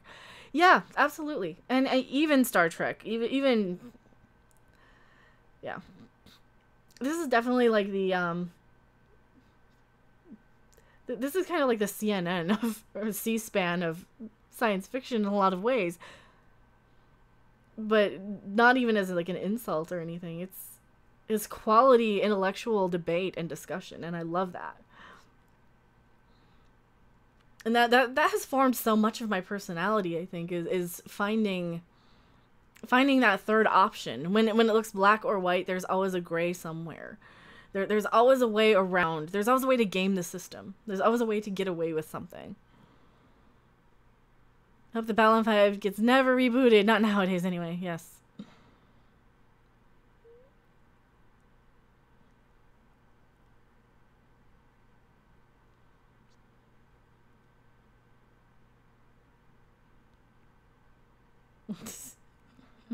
The B plot of the Jaquaneth. Oh, the drugs. Alright, that's another really awesomely good episode. Oh boy, dude. I think that's probably a good place to end because we are right on a disc change too. Start back again, but sure, but reboot, no. Yeah. Don't reboot it. Maybe continue something. Maybe finish what Crusade started if they're going to do anything. But I don't think they could do that. I don't think they would do that. Oh Lord, that's such a good show. I forgot how good that episode was too. Like every time I'm like, oh yeah, that's just the trade agreement one, or that's just the dock worker one. But even the dock worker one's really, really good. Show about Sheridan Jr. David? Yeah, they could. Well, that's I think what they named him, because I think that's what Legend of the Rangers was supposed to be. It was supposed to be their son, but he was in hiding, so they didn't actually say he was. Yes, Crusade. I want to know where you plan on going with the story. Well, yeah, I mean, the last time we left Earth, they had the Drock plague that was going to kill Earth, right? That micro nanovirus thing. I get the impression that was the case too. Riker was funniest when he directed his own movie. He was. Did they have a B5 spinoff about the Rangers? They tried to. They had the one movie. It was like a one-off sort of TV pilot that had no budget, called Legend of the Rangers, and it was not that great, but I mean, looking back, it wasn't terrible. It wasn't like the worst thing I've ever seen or anything like that. So at least there was that.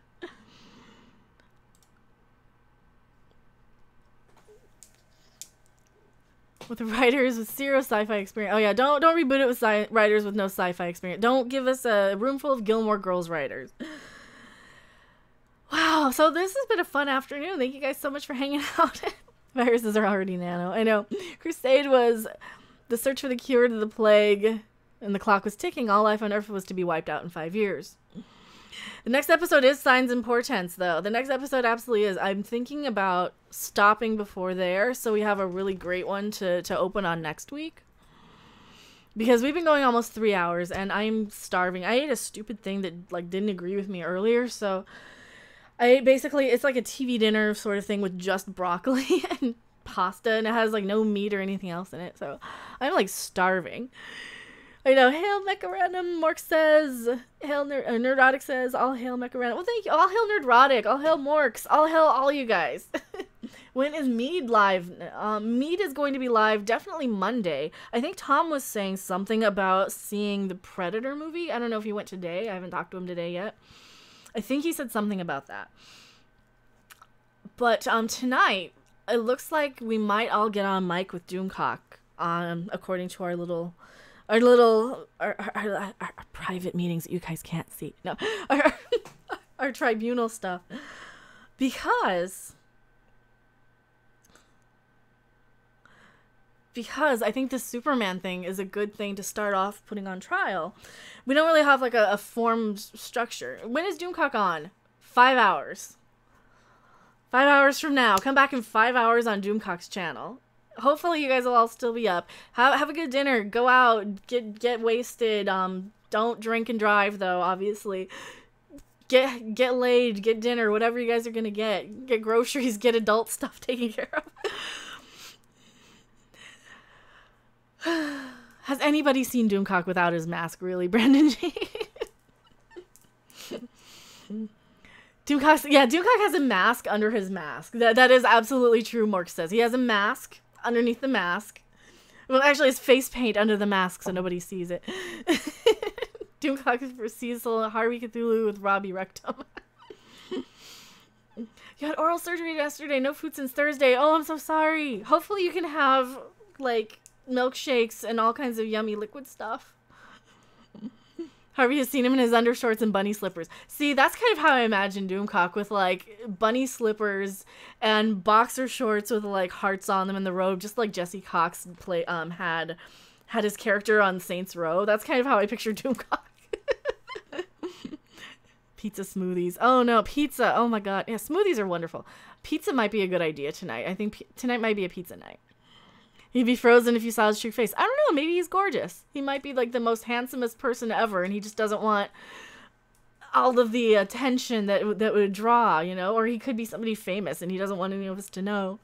We probably shouldn't speculate too much, but I have a feeling that underneath the mask, he's actually a Vorlon, and everybody would recognize him.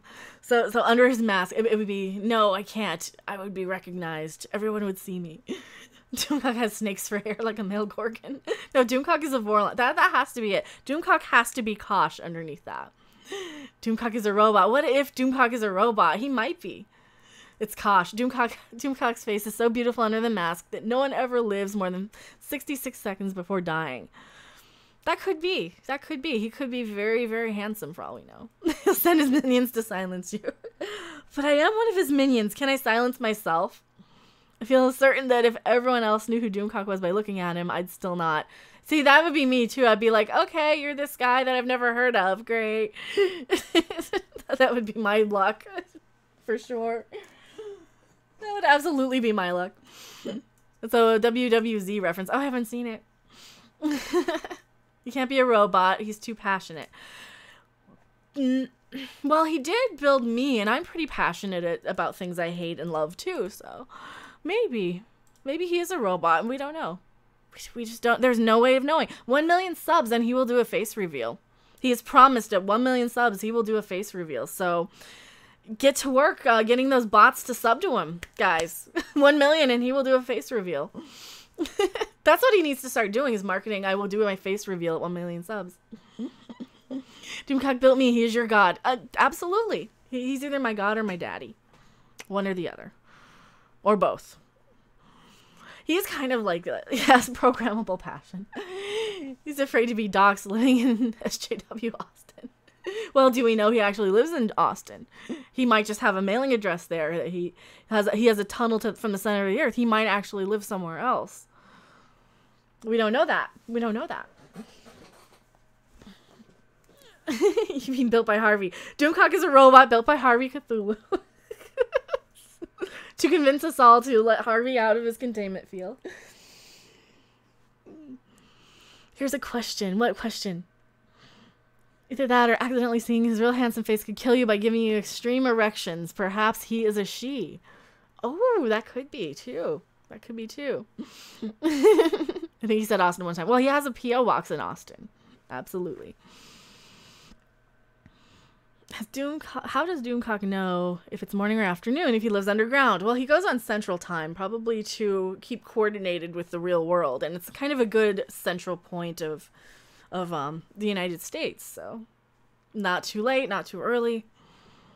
He ended up Texas and moved to hell. Maybe he's famous. Maybe he is famous. We don't know. I have a theory, but satellites. If Doomcock has a beard, Tom will get excited. I know. See, that's why he can't reveal his face, because if he has a beard or something, then Tom will have to stroke it. And, you know, Tom already has a fetish for Gary's beard.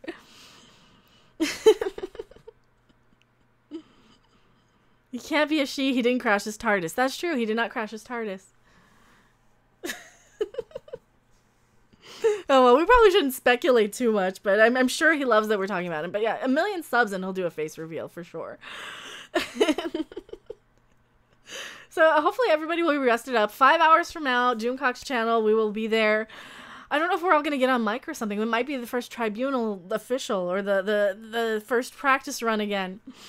Love the actress who played the TARDIS. Oh yeah, when he's like, yes, you call me sexy, I'm the TARDIS. But yeah, thank you guys so much for hanging out. These are really, really super fun. I need to grab some food. I'm starving and tired, and we got a good episode coming up. It's really good right there on the disc swap. So we'll be right there on disc 4 for everybody playing along at home for the Babylon 5 home game. We're burning through these pretty quick.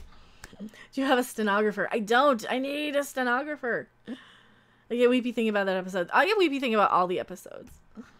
But yeah. Thank you guys so much for hanging out. These are super fun. I don't want to go, but I'm like starving, so it has been super fun. If you guys haven't done it, hit the like button. Thumbs ups are really, really good for YouTube's algorithms and stuff.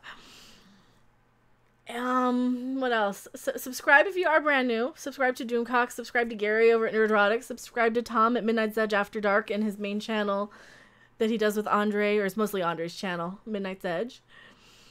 And yeah, food time. Thanks for doing this. Thanks for letting me do these. Thanks for showing up and giving me such positive feedback on these, and you know, just hanging out and having the interaction and chat and just loving and hanging out with these streams. It really makes me love and appreciate the science fiction community and the intelligent people out there who understand good shows when they see it. So but thank you guys so much, and I will see you guys. I'll see you guys over on Doomcock's channel tonight at 10:30, so 5 hours from now. Bye.